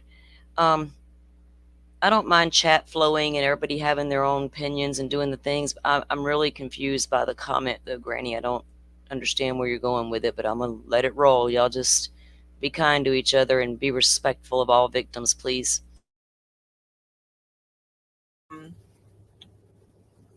also, I would ship her off to her dad's. Oh. But I never. Where's your dad live? Houston, Texas. Okay. Has she ever expressed wanting to go back and live with them? No. How often does she see him or talk to him at all? Talks to him once in a while. Via phone or probably? Yeah, via phone, yeah. Okay. Okay, so we did read about that in that document. One of Madeline Soto's friends saying that Maddie said, her mom said, so Jen, that she's going to disown her when she turns 18. And that's also where the friend was then saying, well, then Maddie was saying, that she wanted to go live in the woods when she was 13, when she turned 13, and she did ironically just turn 13 when she was murdered. So that is so scary. But Jen, of course, said, no, it was like they were talking about if it's the end of the world or something, they'd just go live in the woods and all that, right? Little concerning that she said all these venomous things to her daughter. Paula, I see your comment. I tried to read it 3 times, her comment, and I didn't understand it, so that's why I was trying to clarify. I couldn't tell. I'm going to read the comment because I'm going to make sure over flirtatious girls acting like mom, question mark. Yeah, I said that. A 5-year-old child normally doesn't know how to act like that unless they've seen it somewhere. So that was why I said that. A 5-year-old all over a 35-year-old. Why would that be? That's I don't understand the comments. I'm just No. Over flirtation is victim shaming, victim Yeah. blaming, and that is not okay on any level. And you're saying a 5-year-old was all over a 35-year-old. 35-year-old's a grown ass person and a 5-year-old's a child. These children, I'm going to tell you a story about a girl I knew growing up with. And she dated this boy. We all told her he's a piece of shit. And we warned her. She wouldn't listen. So they hooked up. They had a baby. When that little girl was 3 years old and went to spend the night with her grandpa and crawled up in bed with him and asked him, do you want to fuck? And he quickly learned that his daughter's boyfriend and his daughter, what they were doing to that child in their own bed. She absolutely learned it from somewhere. They don't just wake up and just. But says she can't really remember it. It's a bit odd, right? Joy, thank you so much. Okay, so keep it going. Text message or Instagram, they'll message each other. But I talked to him last night and she's like, just so you're aware, she hasn't said anything about making plans to come over here or see me or come visit me, so he doesn't have any information on where she might be. Okay. He's actually willing to come over here too if we need him to. Okay. Yes, JC, she was 3 years old and they are both in the Florida State Prison right now, still. And this happened years ago. I mean, years and years and years ago. We all warned that girl about that guy. In fact, that same guy is alleged killer in a murder that was never been solved in my hometown. And she knew that too, and she still went out with that dude and did what she did and let him talk her into, oh, this is okay and normal. Okay, Jen Soto.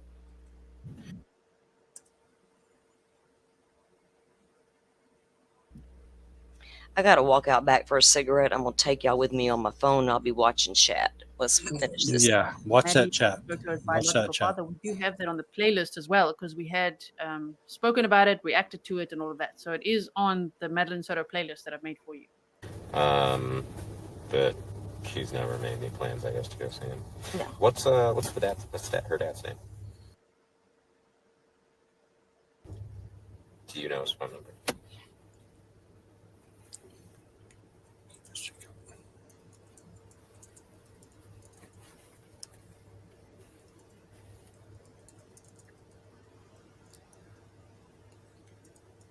So I think it's this one. It's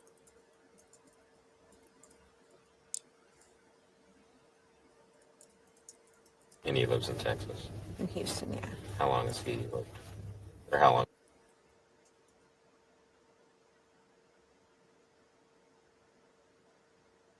He's lived. He was in the military.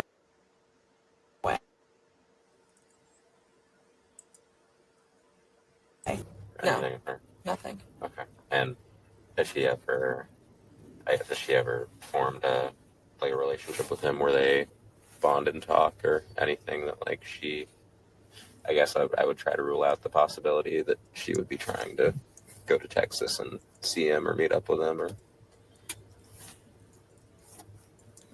They're as close as they can be with how limited contact he does have with her. He texts her once in a blue, right? Not as consistent as I would like him to, but okay. I don't think she's making her move to go. Yeah. She's left her debit card here. All of her money's here.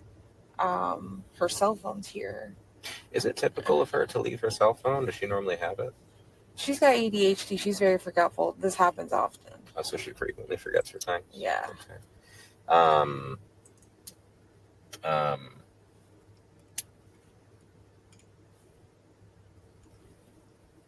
As far as her mental diagnosis, she's diagnosed with ADHD. How long has she had ADHD? Since she was like 5. I'm with autism. So she's had an autism diagnosis for a few years now. I've reassessed her recently. They told me she had some autistic traits, but they weren't sure if she was autistic. So I mean, do you ever notice her mental capacity impacting her ability to, I guess, be around other kids or function normally? I would say sometimes, because she acts. I'm not sure. Sometimes she'll make some decisions that I'm just like, where did that come from? Like, I mean, is that like, would that be a result of a mental disability, or would that be like a result of her being? I mean, does she? I guess like basic questions I always kind of ask her. Can she feed herself without assistance? Does she shower and bathe without assistance? I mean, she has a phone, so she can text and talk to people. She has friends at school. Gotcha. And has she ever complained about school?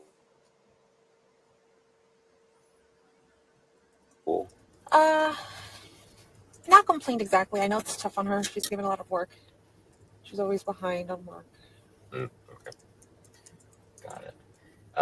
And I think the deputies already last night kind of went through her social media a little bit, but if you're okay with it, I'd actually like to take her phone so that I can see if I can get anything else from it.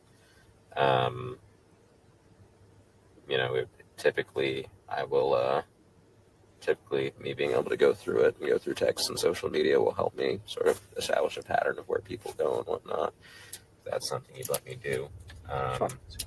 Will you take her phone away forever, or just for right now? Just for as long as I need it to actually go through it. So, Damn, very possessive over her phone. I know it's her daughter's phone. She's like, we're going to take it forever or what?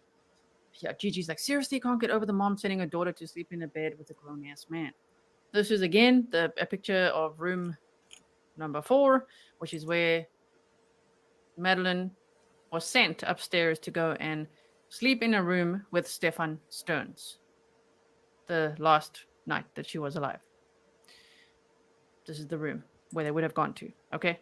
So if you're wondering, I saw someone say, what are these pictures? These are pictures. It was part of receiving them from the Freedom of Information Act request. So it's pictures from inside the house that they took. They took pictures of every single room and everything. So I'm just showing it to you because we've never before really been through the house and especially seen this room, right? I'll give it back to you as soon as I'm done.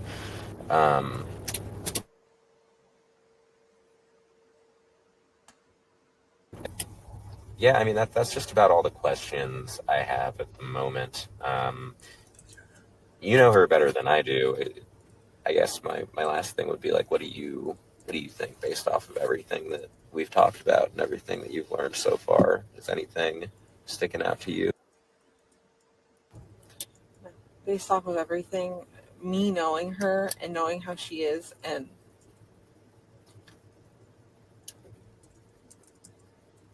how tight knit we are, like, I don't think she would run away. Mhm. I feel like she was taken, like, on that short walk from where she was dropped off to the school. It was early in the morning. I'm not sure how many cars were around. Mhm. I think she was dropped off somewhere between 8:30 and 8:45 in the morning, which is earlier than we normally take her. Mhm. I'm not sure. Okay. I want to say, from what I understood, Orange County got footage of someone by the church in a description of what she was wearing early that morning, Mhm. just hanging. I'll go back so we can hear that whole sentence. Oh my word. It's now being so vague and all over the place. Look, I just want to show you these rooms quickly so you can see just how close all the rooms are. So if something happened in room number 4, damn, that must be scary for the roommates who were there in room number 2 and 3, right? They were right there. Like in hindsight, to think about what was going on where, who now, right? Oh my goodness. Mountains for me said, I wonder, do her friends support the statement she forgets her phone often? I wonder as well. Okay, and also saying, I don't know how many cars were around. It was like so early in the morning. Why was she taken that early in the morning, given the narrative Jen Soto's giving?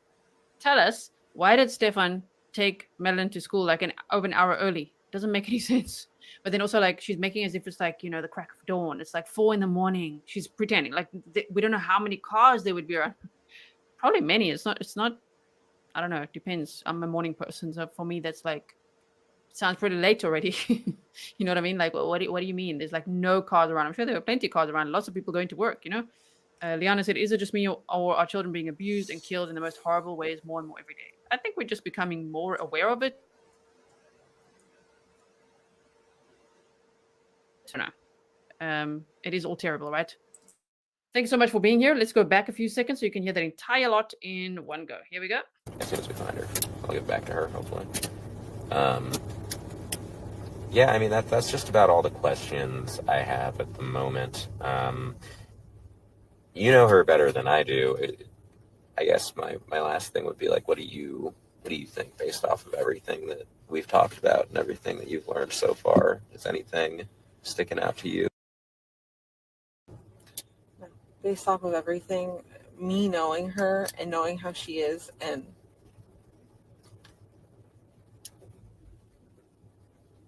how tight knit we are, like, I don't think she would run away. Mhm. I feel like she was taken, like, on that short walk from where she was dropped off to the school. It was early in the morning. I'm not sure how many cars were around. Mhm. I think she was dropped off somewhere between 8:30 and 8:45 in the morning, which is earlier than we normally take her. Mhm. Thanks, Kitty, for coming in, and you can catch the rest on replay, and we look forward to having you in future streams. Thank you. I'm not sure. Okay.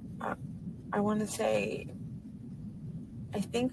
from what I understood, Orange County got footage of someone by the church in a description of what she was wearing early that morning, Mhm. just hanging out in the parking lot, and then she got up and left.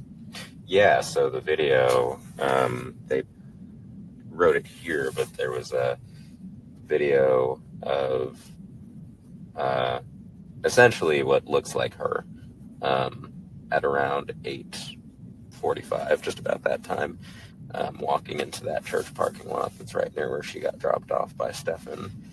And it looks like, Y'all see that door frame right there? Is that a massive chain lock? And what the hell is that? Oops, I think I just messed up. No, I didn't. Okay. like she sits there for about 15 minutes or so and then walks away.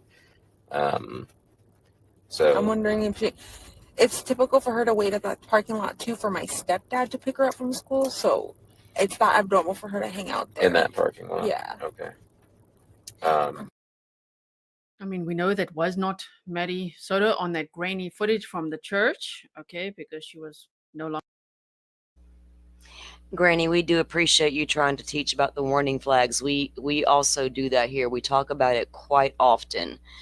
So I do get where you were coming from. I just think the way you said a few things, it didn't come out right, or we tried to read it correctly. But yeah, I do. You know, we discuss that often to watch for these red flags and warning signs. You can't be vigilant enough. Longer alive, according to what the police have said. Mace, thank you so much. So, also, Jen just said sometimes like Jen said, in her own words, my stepdad will sometimes pick her up there. And in what I'd listened to from the grandmother's interview, I'm still working through a lot, as I say. I might be repeating myself, but there's a lot of stuff to work through in this file that I received. So the thing is, in listening to some of the grandmother's interview, it does sound like sometimes they would pick Maddie up from that church parking lot, but not drop off to hang around in the morning alone. Pick up. And it's because they said a lot of the kids would all at once walk there and wait there for their parents to pick them up. It might have also helped with that, And that's not uncommon either. Where my child goes to school, there's a crosswalk over the street. All the kids that are car riders, because these are high schoolers, in middle schoolers and the high schoolers, all cross that into over by the football field, and they disperse into the parking lots of the different things. And I meet my son across the street over at near the Panera Bread to pick him up because I don't want to fight that school traffic. So he just walks across, and I pick him up over there. So, but that church was where he said he dropped her off at, which we all know now was a lie. that pickup line, like the queue. Maybe some children walk there so they could just be picked up there. You know what I mean? So there is a little bit of a small picked up. Okay. All right. So here we go. Can you think of any reason why she might have chosen yesterday morning to wait there? I mean, obviously, your stepdad's not picking her up in the morning, but I wonder if she knew, like, if she had an idea she was super early, so she was just trying to kill time a little bit. But I don't know why she didn't go directly to the school. Yeah. She should have. Okay. I know when Stefan dropped her off, he said that he saw her rummaging through her phone as he drove away, like deeply looking into her backpack. Yeah. I'm assuming she was looking for her phone and realized she didn't have it with her at that time. Got it. But Okay. Does she have any kind of boyfriend or significant other at school that she's ever talked about or expressed? No boyfriend. She did recently tell Stefan that she had a crush on a boy. Oh, okay. And we saw messages between them, and nothing seemed weird. But you can look through that as well. His name is. Did she say Maddie had told Stefan she had a crush on a boy? He probably didn't like that. I assume another middle school boy. Yeah. Okay. Got it. All right. Well, that is all the questions I have for you right now. I'm going to go ahead and end this, and I'll just get one more quick thing from you. Just a pause. So we're going to listen to more files as well. I put this all together, so there's a part 1 and 2. Okay, if you missed yesterday's one, go check it out as well. Sadie says, I can't wrap my head around the way she's talking at a time like this. It's strange at best. Right? It's so strange. Like the next day. Now, let me quickly show you a picture of the backpack. Okay, are you ready? Trigger warning, hey? Remember, Stefan Stearns was seen on camera putting Maddie Soto's backpack in the dumpster. Look at the state of this backpack. Okay?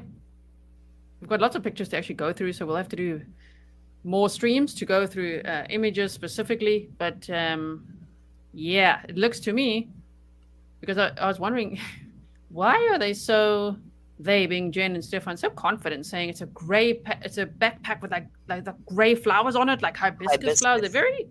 They were very okay all the time talking about those details. And I'm like, but what if they found it in the trash? Well, it appears to me this could have just happened in the trash.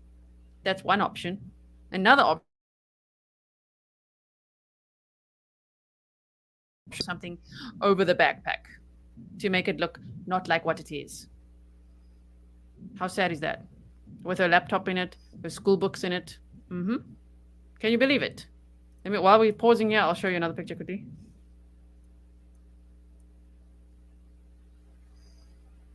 It's just crazy. Johnny says, we don't put chain door guards in our bedrooms. And I mean, you could see the bedroom door can actually like lock with one of those like knobs and a button. But then there's also that chain link lock as well. Yes, in that room where Stefan stayed with Madeline. Sometimes all of them together. I also don't get how Jen says, no, we were all going to sleep in a bed together. Why? If there's a bed downstairs for your daughter, then you go upstairs with your freaking boyfriend. It's not, why is it together or Maddie with Stefan? I don't get it. That's just horrible. Okay. So while I'm pausing here still, I'm going to show you one more. Just hold on one second. This is all the stuff that came out of the bag. It's like covered in paint and stuff or whatever. It looks like hand cream or something broke, but the whole backpack, this doesn't look like cream. It looks like paint. So I have a lot of questions when I see this backpack like this in this state. And it makes me very sad to see as well. Okay, so again, here's the chain link lock, like a hotel room, I guess, like an extra lock. But given the context, so if somebody has this lock on their door, okay, so don't get offended if someone has this, because some people get offended. They like put themselves there personally and say, no, but I have that, and why are people thinking I'm sus? People aren't thinking that. People are thinking Stefan Stearns is sus for staying in this room with a 12, then 13-year-old girl, abusing her since she was 8 years old, and having this lock on here, and having a tripod in this room, and masturbation cream, which is also, the cream is part of the photos. I don't have it on here. Okay, I didn't put it on today's presentation. But they showed the cream, which talks about taking your me time to the next level. Oh, no. Anyway, so all of that and a gun in the room. Well, if you put that all together, that's pretty sus, right? Okay. To say the least. 11:44 hours. Are you guys talking to Stefan out here? Yeah, they're right out there. They just wanted to ask him a couple things, but I figured I'd... Oh, this is now a different clip, okay? So I'm not sure exactly what time this was. It sounds like they were just talking to Jen Soda outside of a vehicle and then eventually transporting her probably to the police station, okay? I'll just ask you this at the same time for the sake of time. Do you recognize this vehicle at all? I wanted to see if I could... So I know it's pretty grainy. It's this one right here. That one's tough, but... Does that look familiar at all? No. You wouldn't know that anywhere? I don't know that part. Gotcha. Okay, cool. Yeah, so this is it's hard to show you on my phone because the quality of the video just kind of gets worse when I've downloaded it from the church's computer, and the quality just gets kind of... That being black shorts and that being possibly a green jacket. I see the green. Would that, I mean, I know it's very difficult to recognize, but would that be something, some clothes that she owns, or would the quality be too bad for you to be able to tell based on that? I mean, the quality's terrible. Yeah. The color scheme. Would that be akin to something that she owns? Yeah. Gotcha. And the hair looks a little dark in the from here. Dirty blonde. It could pass for dirty blonde. That could possibly be her. Okay. Is that... I can't tell just from looking at it, but is that possible? Is that Stefan's car? It looks a little darker from there, but I almost can't tell like if it's a Toyota or looks a little different. From the front looks different. That looks like a Toyota from the front. From the front it looks different, right? And then from the side, it could be. It's got a look. I mean, Paula, they did say that, but Stefan rarely took this child to school. Everything they've said is a lie. Everything, and this is not something we're just assuming or making up. Literally, the woman lied from day one. So, was she really embarrassed by Stefan's car? We don't know. Doubtful. Maybe she was embarrassed of Stefan. But, yeah, he did not normally take this child to school. Even her grandmother says that. They're lying. Yeah, the grill is kind of the same. A little bit. The headlights look the same. Okay, cool. And I just wanted to see if you kind of were able to help me with that. So this whole living in the woods thing, I have people like tromping through the woods right now on horses and ATVs and all sort of things. But has she ever mentioned that before? Just in that text that I saw. Just that's the only time you've ever heard of it? Is she outdoorsy at all? Does she like camping? We used to go hiking. Okay. But we haven't done that in a while. Okay. Where did you go? Was it around here? Where would we go? We go hiking in like St. Cloud. Lake Lizzie Preserve is what it's called. Oh yeah, well that's not too far. It's about 35 minutes away. Yeah. Okay. On 182. Lake Lizzie Preserve. We've also walked Shingle Creek before, but we haven't done that in a very long while. Got it. But no, I know the thing is, I started talking to her about World War III. I was talking about like, hey, this is going on in Palestine and Israel right now. Oh, so you're talking to her about the wars. I was telling her, I was talking to her about just what's happening politically, and I'm like, you know, I don't know what that means for us, but we'll see what happens. But I've talked to her about World War III, so that's what I'm just saying. How long ago was that? I mean, is that something that might have impacted her? Yeah, I feel like that's why when I read that conversation, I'm like, oh, that's directly related to me talking to her about what's happening in Israel, Palestine, and the potential World War III that might happen from that. Okay. And that's why she said she wanted to go live in the woods. Okay, got it. All right. No, just wanted to figure out where that might have come from. Maybe help me see if she just wanted to be in the outdoors. Definitely, the World War III conversation. That's definitely me. Okay, that was me. It's fine. I mean, it's fine. So one thing that I think I may have misheard you say earlier, but I want to make sure that I have it absolutely clear, is on Sunday night, y'all went to bed around 11, and the reason that you sent her upstairs with Stefan was because you had work in the morning, was it? Or you just started a new job? I just started a new job, and I haven't. Whoops. We begin, though, with... Hang on, I gotta fix that, what I just did. Yeah, Paula, the police now know for a fact Maddie was dead before he ever left that apartment complex headed to her school.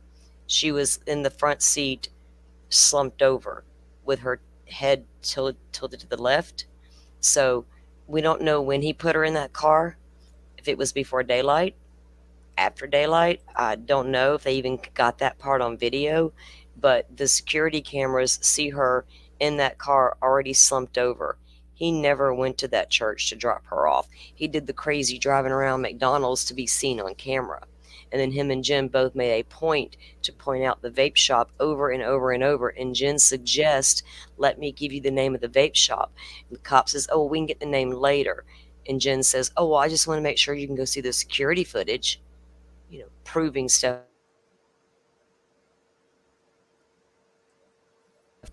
Hang on, guys, I gotta fix what I did. So again, thank you to Grizz the Cat for helping me with that. Oops. Let me get back where we were. But at a certain point, it's like you've done everything that you can do, and it's natural to just kind of feel like, you have to depend on now us to kind of do our thing, Yeah. Everyone, we were talking about like possibly. Oh, I guess that's something we wanted to throw by you, or maybe I already.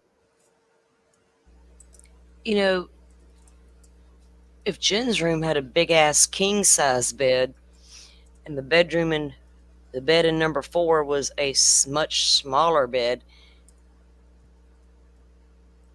and you're convinced it's okay for your daughter to sleep with him, because her anxieties, couldn't you switch beds to give some space between the two? Good Lord, lady, you gonna send him to cuddle? That's fucking ridiculous. Pretty did, I'm not sure. Maybe. But a search party thing, but we didn't want to get in the way of you guys, and you guys have already scoured the woods multiple times, so like that's the only place I would think of searching, right? So we don't want to do that. I think we're talking about like maybe hosting like a vigil of some sort or something, just to. Okay. I'm not sure. We're just trying to get some attention, more eyes on her face. Speaking of woods, so you mentioned to me that you, Stefan, and her used to go hiking in St. Cloud. Just me and her, and actually my sister. Oh, okay. So you used to go down to St. Cloud. Yeah. Do you remember where you went? Lake Lizzie Preserve. It's about 35 minutes off of 192. It's past St. Cloud, a little bit before Harmony. Oh, so that's way south. Yeah. Got it. It's like what, 2 hours? An hour from your house? No, 35 minutes. Oh, only 35 minutes. Yeah. Okay. Yeah, no, I know that would be hard for people to get to. Yeah, I don't think she would even remember how to get there. It's been at least over a year and a half since we did that hike. But it was just you and your sister and her. Yeah, and the kids. Yeah. Okay, I don't want anyone to be distracted. So the news is tomorrow, depending on when you're watching this. This is August 21st. On the 22nd, I will be on Court TV. So I know you guys have seen me on Court TV before with Julie Grant. I think this time I'm going to be on with Benny Politan. So we'll be talking about this case, this very tragic, upsetting case of a 13-year-old girl who lost her life. And it's just this case is a very heavy one. It's very upsetting to think that she was not protected, that Stefan Stearns, the predator, just wormed his way into this home and slowly but surely groomed his way into bed with her, literally with her mom being like, okay with it. Like, what the hell? It's so much. Okay, so thank you so much all for being here. Thank you, Court TV, for being here as well. Really, really appreciate it. Yeah, Paula, but the thing is, they have stated in the documents, because we have the 896-page doc drop. We had it here on this channel for a very long time, and we went down some deep dives in those documents. And it was rare for Stefan to take this child to school, even when he did live there. Court TV said, thank you for your amazing coverage. Thank you so much. So I'm looking forward to that. I think it'll be on courttv.com if you guys want to tune in there at 9 p.m. Eastern time, okay? I hope to make you guys proud. That's always my goal. I want to make you guys proud. I want to represent the victim in every case as best I can, and their families, and I really hope that there will be justice for Maddie. This is just terrible. So we're still looking, I believe this is still room number 4, I think it is. And we've got about just under 20 minutes left. Yeah, that was just another thing I was thinking. Maybe if that was somewhere that she may have gone.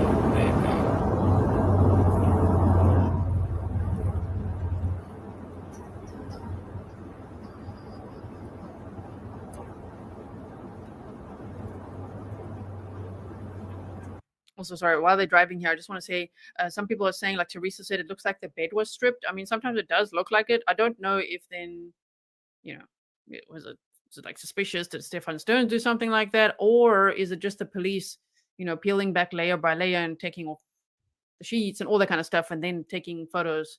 I'm not too sure. As I say, there's still a lot to work through. There's a lot more photos than what I'm showing here as well. And some I definitely won't be able to show. And as I said, it includes photos of Stefan Stearns without his pants on, and nobody wants to see that, okay, ever. Trust me.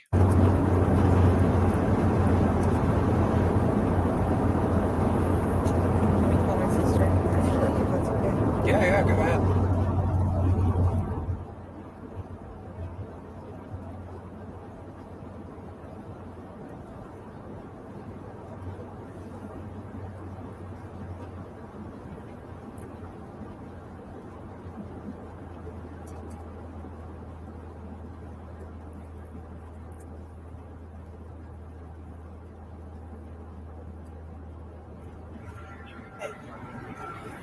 So I'm actually going to the press release right now. They're escorting me. I guess they're gonna take me somewhere different so I don't get bombarded by the press.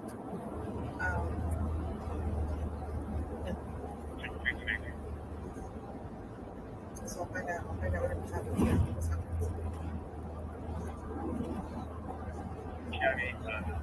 Yeah, so 83 of them. Yeah, so 83 of them.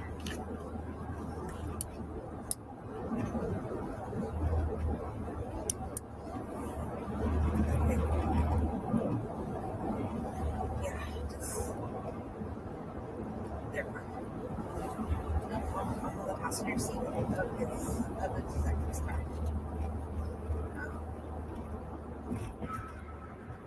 Yeah, good. Stefan is in the other detective's car.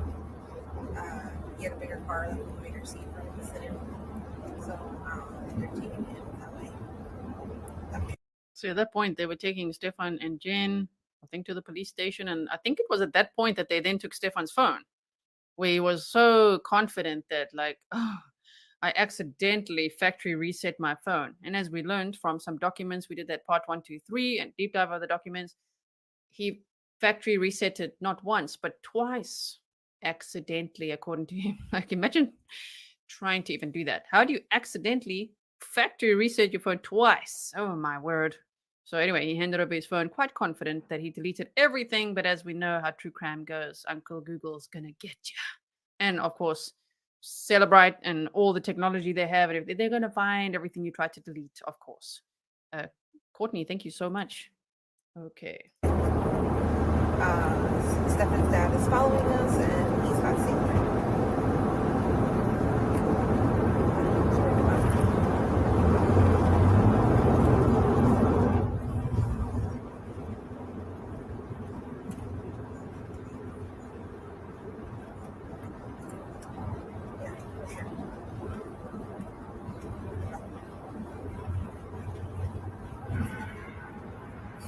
How's the rest of the family holding up?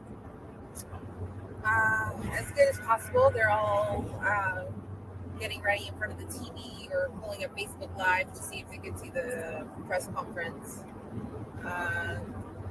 They just thought that I would find out what's happening first before the press would, but I guess I'm finding out at the same time as everyone else.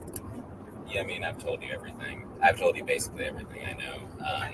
They're probably not going to disclose. In my experience at press conferences, they don't disclose nearly as much as people think they will. And this is the same thing I told Stephanie earlier. It's just kind of the nature of our job. It's the nature of the resources we use. We can't reveal some of our methods just because that can be used later by bad people, right? Yeah. To exploit that. So I don't know what they're going to release. I'm not the one doing it. They may ask specific questions that warrant different responses, information that maybe I don't know. But yeah, well, I'll be there too. So I think it's funny, everyone thinks that we all know kind of the collective information, that sometimes we go to these press conferences and we've heard, stuff like, I don't know, told me that. Yeah.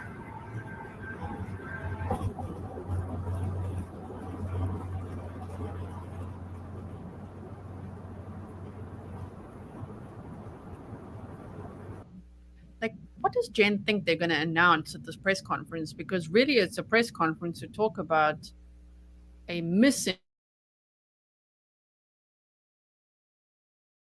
18-year-old girl. And she's like, okay, are we going to the press conference? Okay, what are they going to announce? I guess that you guys know, like, am I going to find out right there with everyone else? Or you can tell me now, like, what must they tell you? You've told the police that your daughter's missing and they're looking for her while at the same time talking to you and Stefan Stearns, because Stefan was the last person to see her alive. That's obvious. Like, I'm just wondering, what did she think they're going to say? Like, what's the big announcement going to be? It's not a prize or like, ooh, cuff him immediately. Not yet. It's very soon after, Anyway, but it's like the anticipation for this press conference is odd as well. And look, they didn't give this child no privacy. You got that damn spare bedroom upstairs, and that's where you send your boyfriend or whatever the hell he was at that point to do his deeds. But you're going to put this child up in the petitioner in a bed in the corner, and Maddie told her friend that she didn't like when Stefan come over because he hung out in the living room and ate their food. Bless her heart. Everything's odd to me. With what Jen Soto says, I'm like, what? Why?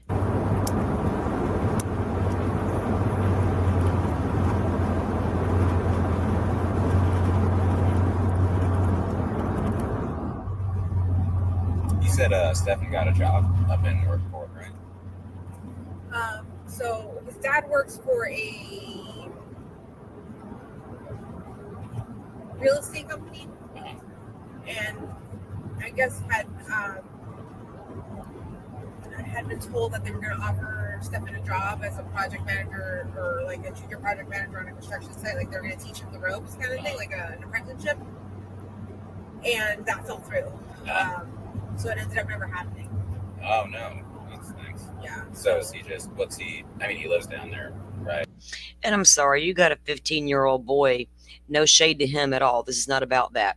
My point is, you got a 15-year-old teenage boy in that house half the week with his one parent, half with the other. But you're okay with your 13-year-old not having no damn privacy, Jen. Did this child even have a. Oh my God. I don't think Maddie was a priority to Jennifer Soto ever. Yeah, he lives down there. What does he do down there now? I mean, is he? He's just hanging out with his parents. Okay. I think he's looking for a job locally, but in reality, we're just waiting for him to be able. He's got to wait a specific amount of time for him to reapply back at Disney where he used to work. Oh, he used to work at I think he said Epcot. Yes. Okay. Yeah. So he wanted to go back. He wants to go back, but I think we have to wait like about 6 months from when he resigned. Okay. So we're waiting for that to kick in so he can get his job back. And in the meantime, he just has to get something down there to be able to save up to come up here because I can't afford to. I'm disabled. I work part time. Like I don't make that much money. Yeah. Okay, so she says she's disabled and works part time and doesn't make that much money. Wow, you sure have a winner there that's hanging out at his parents' house at 37 years old, just like bumming off his mom and then off Jen Soto. Even Maddie Soto told her counselor that he's weird. And when the counselor said, "But why?" She said, "Why do you think he's weird?" She said, "Because he just hangs around and eats our food. He just like hangs around the house. He doesn't do anything. Like he doesn't contribute, right?" Yeah, Core TV's. So if Jen's on disability and she's only working part damn time, why the hell were you so tired and needed your sleep for your job that you sent your daughter upstairs to sleep in that bizarre ass bedroom with a tripod and massage lotion? And I'm saying that nicely, massage lotion. No, ma'am. I don't give a shit if you work 24/7. You don't do it. That makes it even worse. I'm on disability. I work part time. Stefan's family's well off. Why is he freeloading off your ass, Jennifer, and why are you allowing it? Dad gives him a job that he can't keep for whatever fucking reason. According to Dad, he's got dinged in the head and may have something wrong with him when the Toyota hit him. Did your wife make your son the way he is and her half damn torso doll shit? She says the fact that they both worked at Disney. Given the context, that's a giant red flag. Yes. This, by the way, is the room downstairs with the room dividers that was actually Maddie's room. So I don't think it's like a queen bed. It looks like a double to me, probably. I know sizes differ all over the world as well, what we call them, right? But what do you think? It looks like it's smaller than a king or a queen. But this would be Maddie's room, and this is allegedly when Jen Soto then would have slept. She would have slept here and then sent Maddie upstairs to sleep in the bed with Stefan because she said she needed some really good sleep. Okay, in hindsight, hindsight's 2020. How about Maddie stays in her own room? Ex-boyfriend stays with his parents. How about that? Even better. That would be so great. But okay, even if he came over, sleep on the couch, dude. Sleep on the couch. And then Jen can go to her own adult room upstairs, bedroom number 4. The one with the tripod and then the masturbation cream and the gun. Yeah, you can go there. 13-year-old girl should stay in her room. I mean, Jen was so worried about, like, I started a new job and haven't been sleeping well and I need to take my meds, all of that. Okay, Maddie, your daughter needs to go to school the next day. Like, she needs to function for a full day of school as well. How about she gets a good night of sleep? Yeah, Paula, the claim was that Maddie's anxiety was so bad that she couldn't sleep alone. They had to sleep with her. And normally Jen claims she slept with her. But, when she couldn't or needed her own rest, she'd send her off to sleep with Stefan, who claimed to be Maddie's comforter. Sick bastard. For her education, for her future, just for her childhood. Like, how about that? Let her sleep in her own bed so she could function the next day. Jen had Monday off. Don't forget that. She said she was actually off on Monday. That's why she went to go do some blood work, and then she was just hanging around with Stefan after that. So why can't your daughter have a good night's rest for her whole week of school ahead after her very exciting 13th birthday? But no, you're going to send boyfriend upstairs. and your daughter, so you can get a good night's sleep. Oh, I don't like that at all. Oh my goodness. Me Okay. neither, girl. Preach it. Yeah, let's keep going. I didn't know his dad was an Orange County deputy at one point. Yeah, He worked for us way back when. Whoa. Whoa, whoa, whoa. Stefan's dad was an Orange County deputy at one point and worked for them? Did I hear that correctly? Can you guys hear me? I hear you, but you're going to have to Okay. replay that. Okay, let me do that.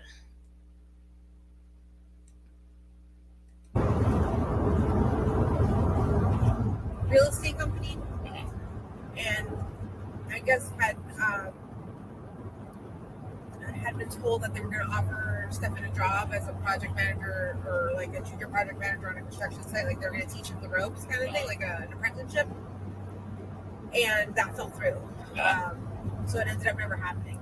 Oh no, that stinks. Yeah. So is he just I mean, he lives down there, right? Yeah, he lives down there. What does he do down there now? I mean, He's just hanging out with his parents. Okay. I think he's looking for a job locally.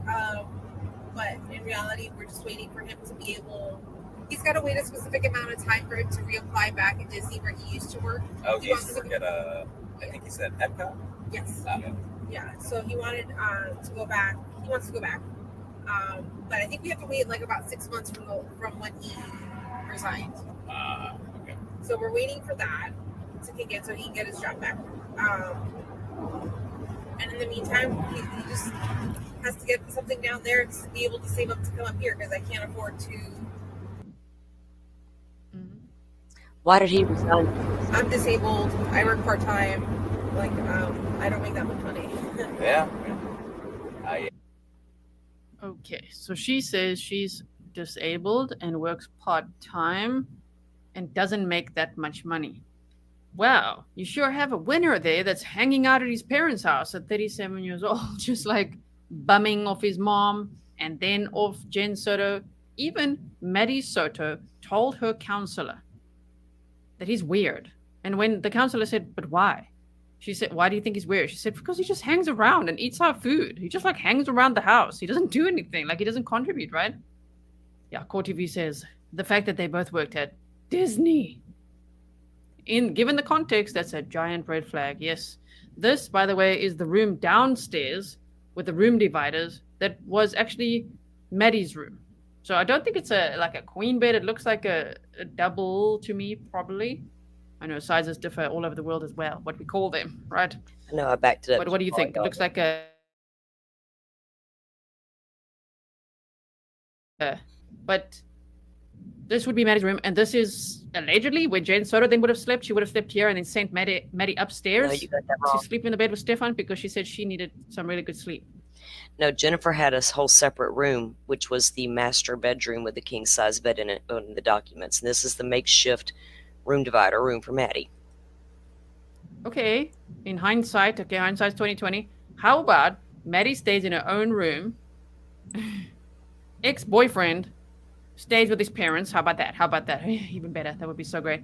But okay, even if he came over, sleep on the couch, dude. Sleep on the couch. And then Jen can go to her own adult room upstairs, bedroom number 4. The one with the tripod and then the masturbation cream and the gun. Yeah, you can go there. 13-year-old girl should stay in her room. I mean, Jen was so worried about, like, I started a new job and haven't been sleeping well and I need to take my meds and all that. Okay, Maddie, your daughter needs to go to school the next day. Like, she needs to function a good night of sleep.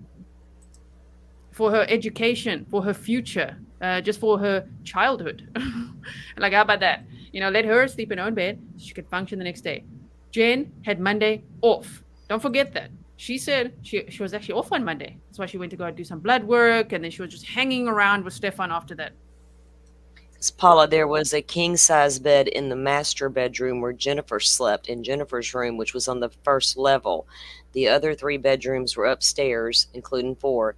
Maddie had a makeshift room in the living room area. We read that in the documents that we went over a few weeks back in the stream.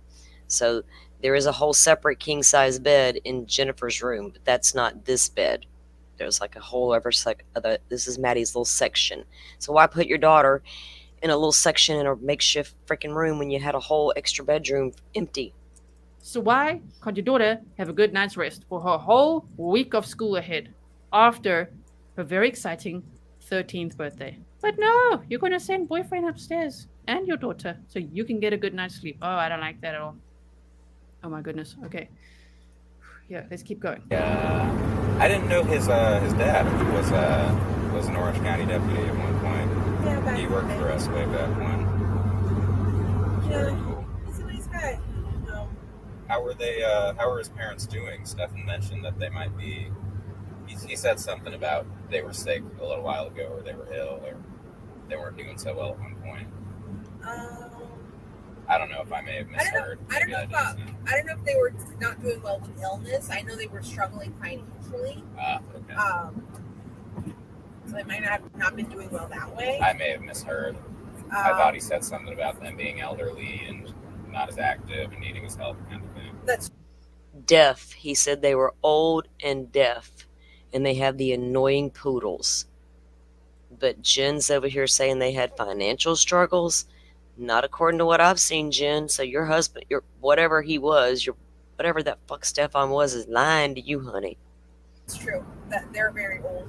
His mom is super old and Super old. She doesn't look super old. I can't remember the ages, but I think they're super old. But yeah, she's not super old. Anita says, have they ever revealed Maddie's cause of death? Thanks, G. Have they ever? No, they have not. There's been a lot of like alleged leaks and rumors and all of that. I mean, initially people said blunt force trauma, then they said strangulation, all that. So, but they haven't revealed that yet definitively because they said that Maddie's a minor. It's Florida.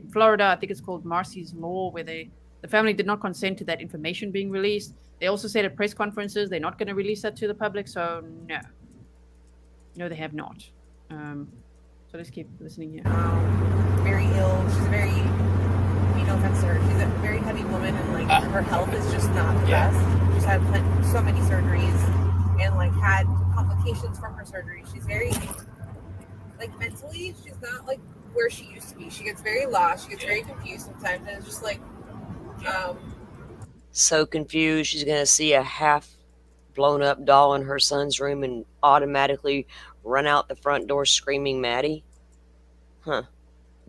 I didn't know if he like moved down there to help them or, kind of keep them comfortable, or if they were, he had mentioned them briefly, and so it was cool getting to meet him because he talks very highly of his dad.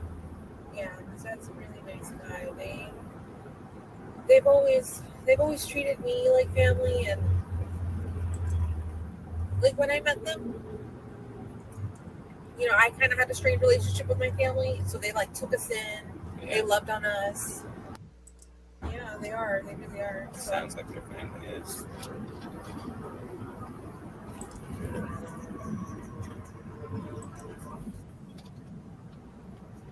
And forgive me if this is a personal question, but I just wanted to verify with you. I had heard a couple different things, and it's so funny when you talk to so many people over the course of a short period of time. You see how everyone kind of sees things a little bit differently sometimes. And so that was just one thing I wanted to clarify with you.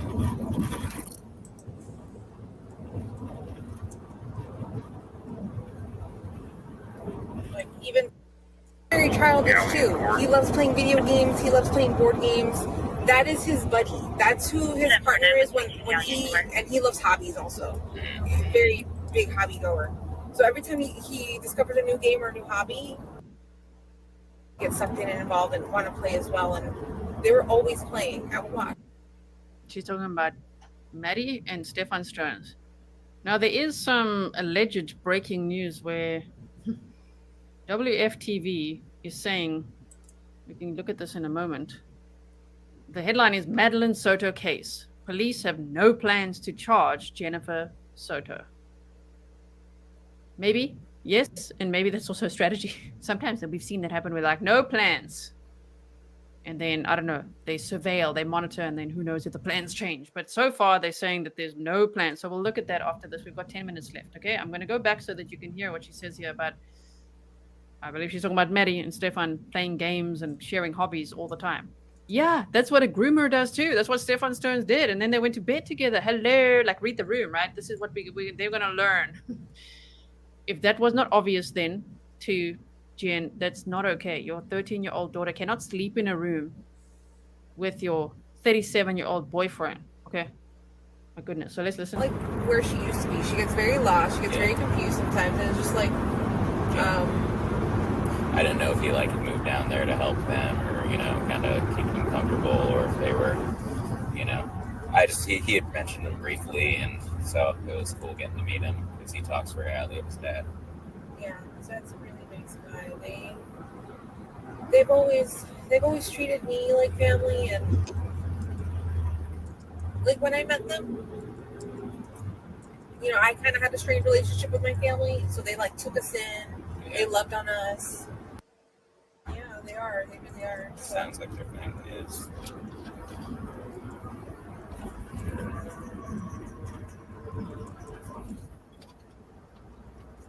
And forgive me if this is a personal question, but I just wanted to verify with you.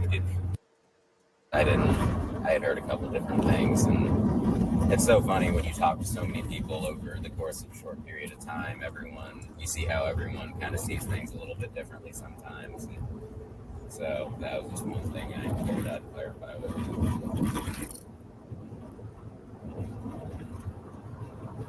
Okay, 10 minutes left of this audio.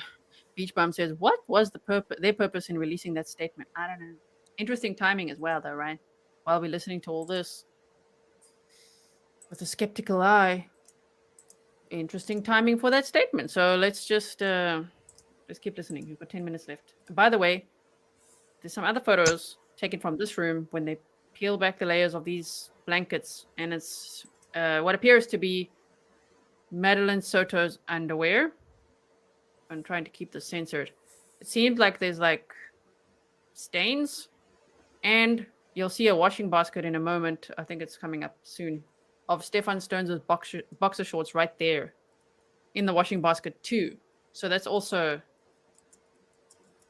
horrible. It's kind of like evidence in your face. Okay, so I'm not showing the one of the underwear out of respect for the victim. Like even very childish too. He loves playing video games. He loves playing board games. That is his buddy. That's who his partner is when he loves hobbies also. Very big hobby goer. So every time he discovers a new game or a new hobby, he gets sucked in and involved and want to play as he's playing. I would watch. I wasn't playing. They can. But you watch, you know, you enjoy them enjoying it, right? Yeah. Some board games I love playing with them. Some of them, you know, little pets. But they were each other's buddy.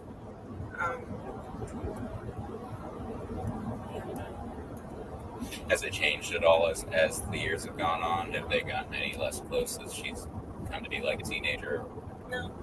If anything, closer ever since he moved away, because now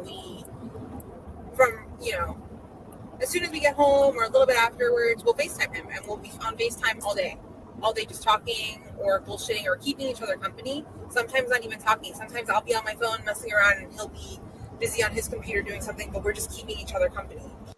He would be around for that as well. Not FaceTime, but Google Duo or Meet, whatever it's called. Oh yeah, for androids. Yeah.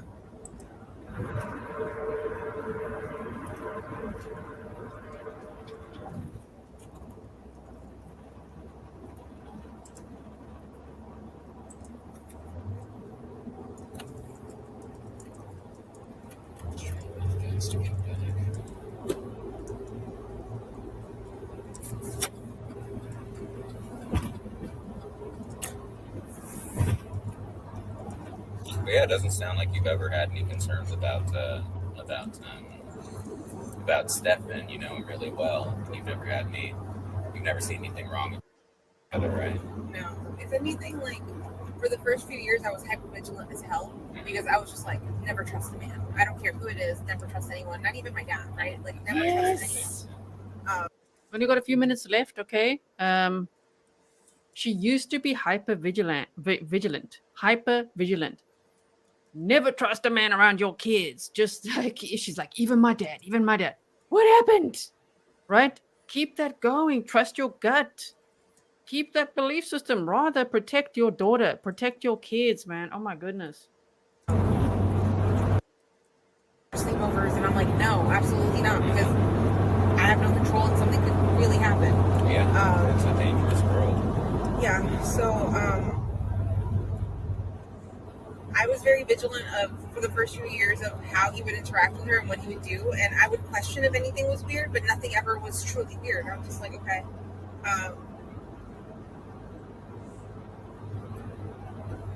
I even had a rule for the longest time for sleepovers with him, as in if he were to sleep in the guest bedroom upstairs, and I would say, no, you guys can hang out and do whatever, but you're sleeping with me. Understandable. Just because even if I'd known him for 7 years, the idea of course it would weird anyone out, a little girl sleeping with a man that's not her dad. It sounds weird, but it is weird. So I haven't I trusted him enough to even to let that even happen that night, you know? Yeah. I mean, is it common? Because I know you said you would never let him in the past, but is it common to let her sleep up with him or let them spend a lot of time alone together? I think I'm going to say I've let them sleep together less than what I can count on these two hands. Okay. Not much. But a lot of the times it was just the three of us sleeping together in my bed too. But that got uncomfortable with him too. He just kicks and like sprawls and like only so many people, right? And what's funny is even on a king bed, if it's just me and her, she'll start off on one corner of the bed and I'll be on the other, and then when I wake up she is on top of me and then like way past the middle, like next to me touching me, and I'm just like, how did this happen? How did you such a big bed? Yeah. Well, she loves you, that's why. Yeah. That would make them feel like, oh my god, I'm on the corner. You know, some kids are like that though.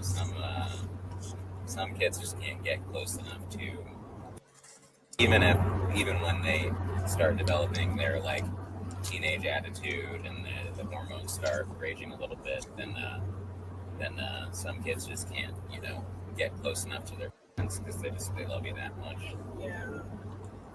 I would like to think that that's the case. She never liked being alone. She never liked sleeping alone. Ever since she was a baby, like I tried sleep treating her, and that was a complete failure. I just had to learn that she had to sleep with me, and she wanted to be with me all the time. So like even now, like I hope she's not alone. I mean, or I don't know, she's being taken care of, or she's safe. I don't know. Like I worry about her. How was her? I don't think I asked you, or I may have not asked you very much, but how was her party on Sunday?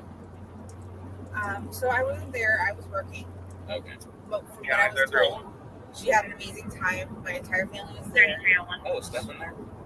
Stefan was there. Oh, okay. I thought I heard you mention something about you listening at the party, but maybe I was mistaken.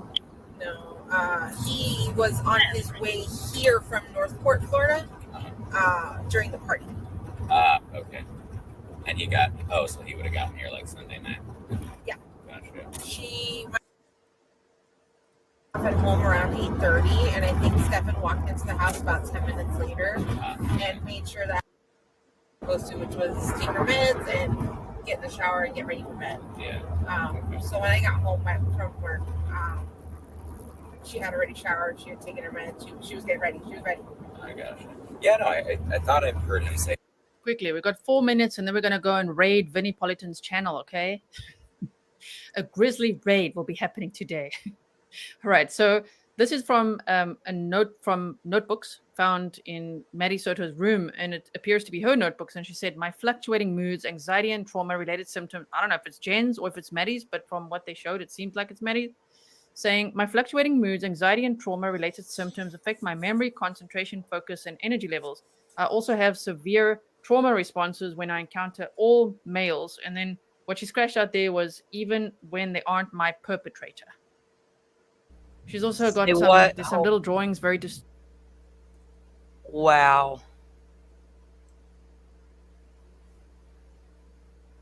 I'm sorry, guys. I had to pause that for a second because that's wow.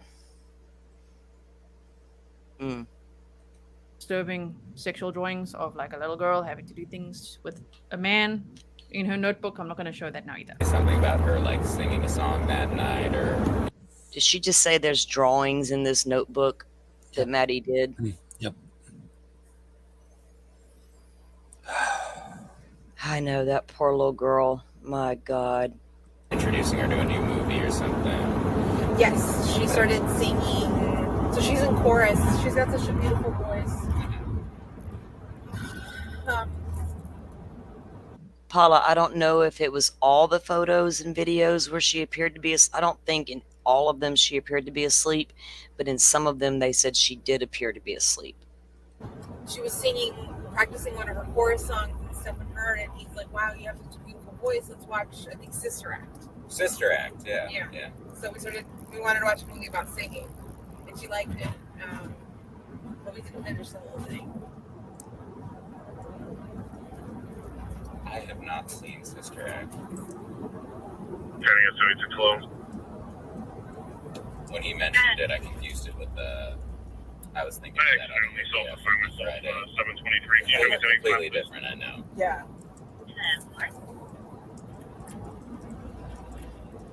County 3305 off. 2 minutes. 2 minutes. 3305 Alpha. You can tell me call 940, please.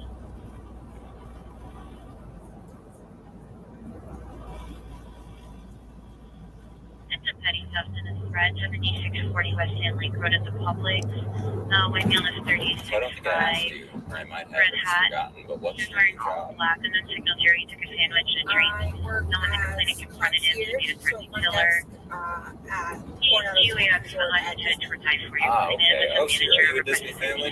56, code Yes. 230. Man. And what is, or what did Stefan do at Epcot? He worked in attractions, so he worked on the Soarin' ride and the Journey into Imagination with Figment ride. We'll use our police privilege. Yes.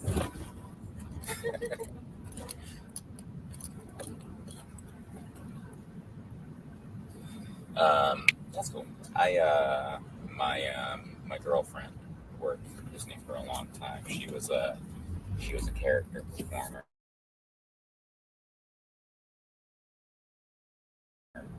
The ones in the costumes. Yeah. She said apparently that's like a big deal there. Yeah, it is. It's crazy how you can just be in a costume and you can make so many people so happy. My sister used to be a character performer as well. She was like Mickey, Minnie, Donald, Daisy, all the Lilo Stitch, the short. Yeah, short ones. As a Florida resident, when my kids were growing up, we held annual passes to Disney and Universal Studios. How many pervs were walking around? I kept my kids very close to me, even with those weirdos in the character suits. Yeah. But I think she said she had to quit because she kept getting Donald Duck and his butt was really heavy and kept hurting her back. She was really having a lot of back pain, so she had to quit. Now that you say it, I guess that makes sense. Yeah. To be character performers, though, she was saying like you have to fit a height requirement, a weight requirement. You have to learn choreographies and all these mannerisms. Yeah, North Bay 1. Learn all the different signatures for every character. To be a prince, you have to be like 6 foot something because you have to be taller than all the princesses. She's so giggly. Crazy. Day after daughter went. Exactly, Paula. And why did he resign from Disney? And now you're trying to get your job back and you got to wait 6 damn months. Good Lord. And I saw a picture of him at work. He's very creepy with his old black head beady eyes. Missing. Joking about Disney characters. What?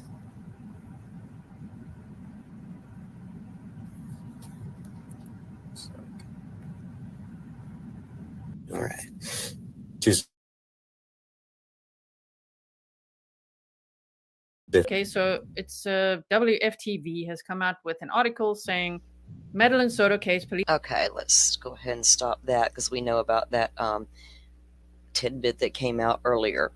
Guys, that's, you know, hearing more and more of that, and you see more Jen's lies and all the things we just heard, and it's mind boggling that she went from, oh, I'm super vigilant and I was worried and all these things, and even with my own dad, and like, what? I know your dad lived with you and your daughter for the longest time until you met up with Stefan, and then dad was suddenly moved out. And from everything I've seen and read, and by all accounts, Maddie was very close to her grandfather and her grandmother. Did Stefan drive a wedge between you and your dad, Jen? Get him out of the way because he was in the way of his grooming? Oh my God. Guys, we're going to wrap it up in just a second. Joe and I both have to get to bed tonight, and I'm sure many of you do as well. And I do appreciate you all coming in, as he does as well. And thank you again for joining me, Joe. Do you have any thoughts before we do wrap it up tonight? Nope. I've been open with my thoughts all night long, and I appreciate it. And we appreciate it. We really do. Guys, there was something else I was going to touch on before we do go. I'm going to pick it back up tomorrow evening. I won't be home in the daytime tomorrow, but the memorial gardens are now open on the University of Idaho campus to honor the victims of the Idaho 4 tragedy. And I didn't watch it all earlier. I know that the Chapins were there, and I know the Gonzalez, well, at least Steve and Christy were there, and I believe Stephen was there with his wife as well. But I do want to kind of go over that because those 4 victims mean a lot to me, and I think they should be honored because they have been drugged for a year and a half by some people on YouTube, and I never appreciated it because there was no merit to any of it, and it was sad to watch. So I do want to touch on that tomorrow evening, and if there's any more of these audios that's dropped tomorrow, I'll get them throughout the day, and we can meet up back here maybe tomorrow evening, and I'll try to get in a little earlier, because I know these late nights are hard on all of us. So, but I do appreciate you coming in and all your comments and sharing your thoughts with us, because we know that this has been a wild ride of a case, and we all have our feelings about it, but I think most of us are on the same page. Yep. Thanks for having me, Salty. I appreciate it. Oh, no problem. We enjoy having you here. You know that anytime that you're available, I'm down to have you here. You're welcome, Butterfly. Let's see. Yeah, we don't know what the roommates did or didn't know. I do know that they're in one of the documents that we were reading that Stefan allegedly even was sliding his phone under the door to record one of those roommates. And he had that past behavior in his own other house. So, I don't know. Do they have different schedules or they not? And if he hadn't been there a lot since December, I don't know when those roommates moved in or anything like that. So I don't know how well but you would think somebody would see a red flag somewhere along the line. You would just think that, but you'll never know. All right, guys, we're going to wind it down tonight so we can all get some sleep and get our day on tomorrow. And again, thank you all for coming. I do appreciate it. If you guys I'm horrible at remembering this, but you can please just hit the like button. It does good things for us, apparently. So, but I do appreciate you all coming and taking your time to be with us, and appreciate you, and y'all all have a great night. Thanks again, Joe. Thanks, Salty. Ciao all. Be well. Good night, guys.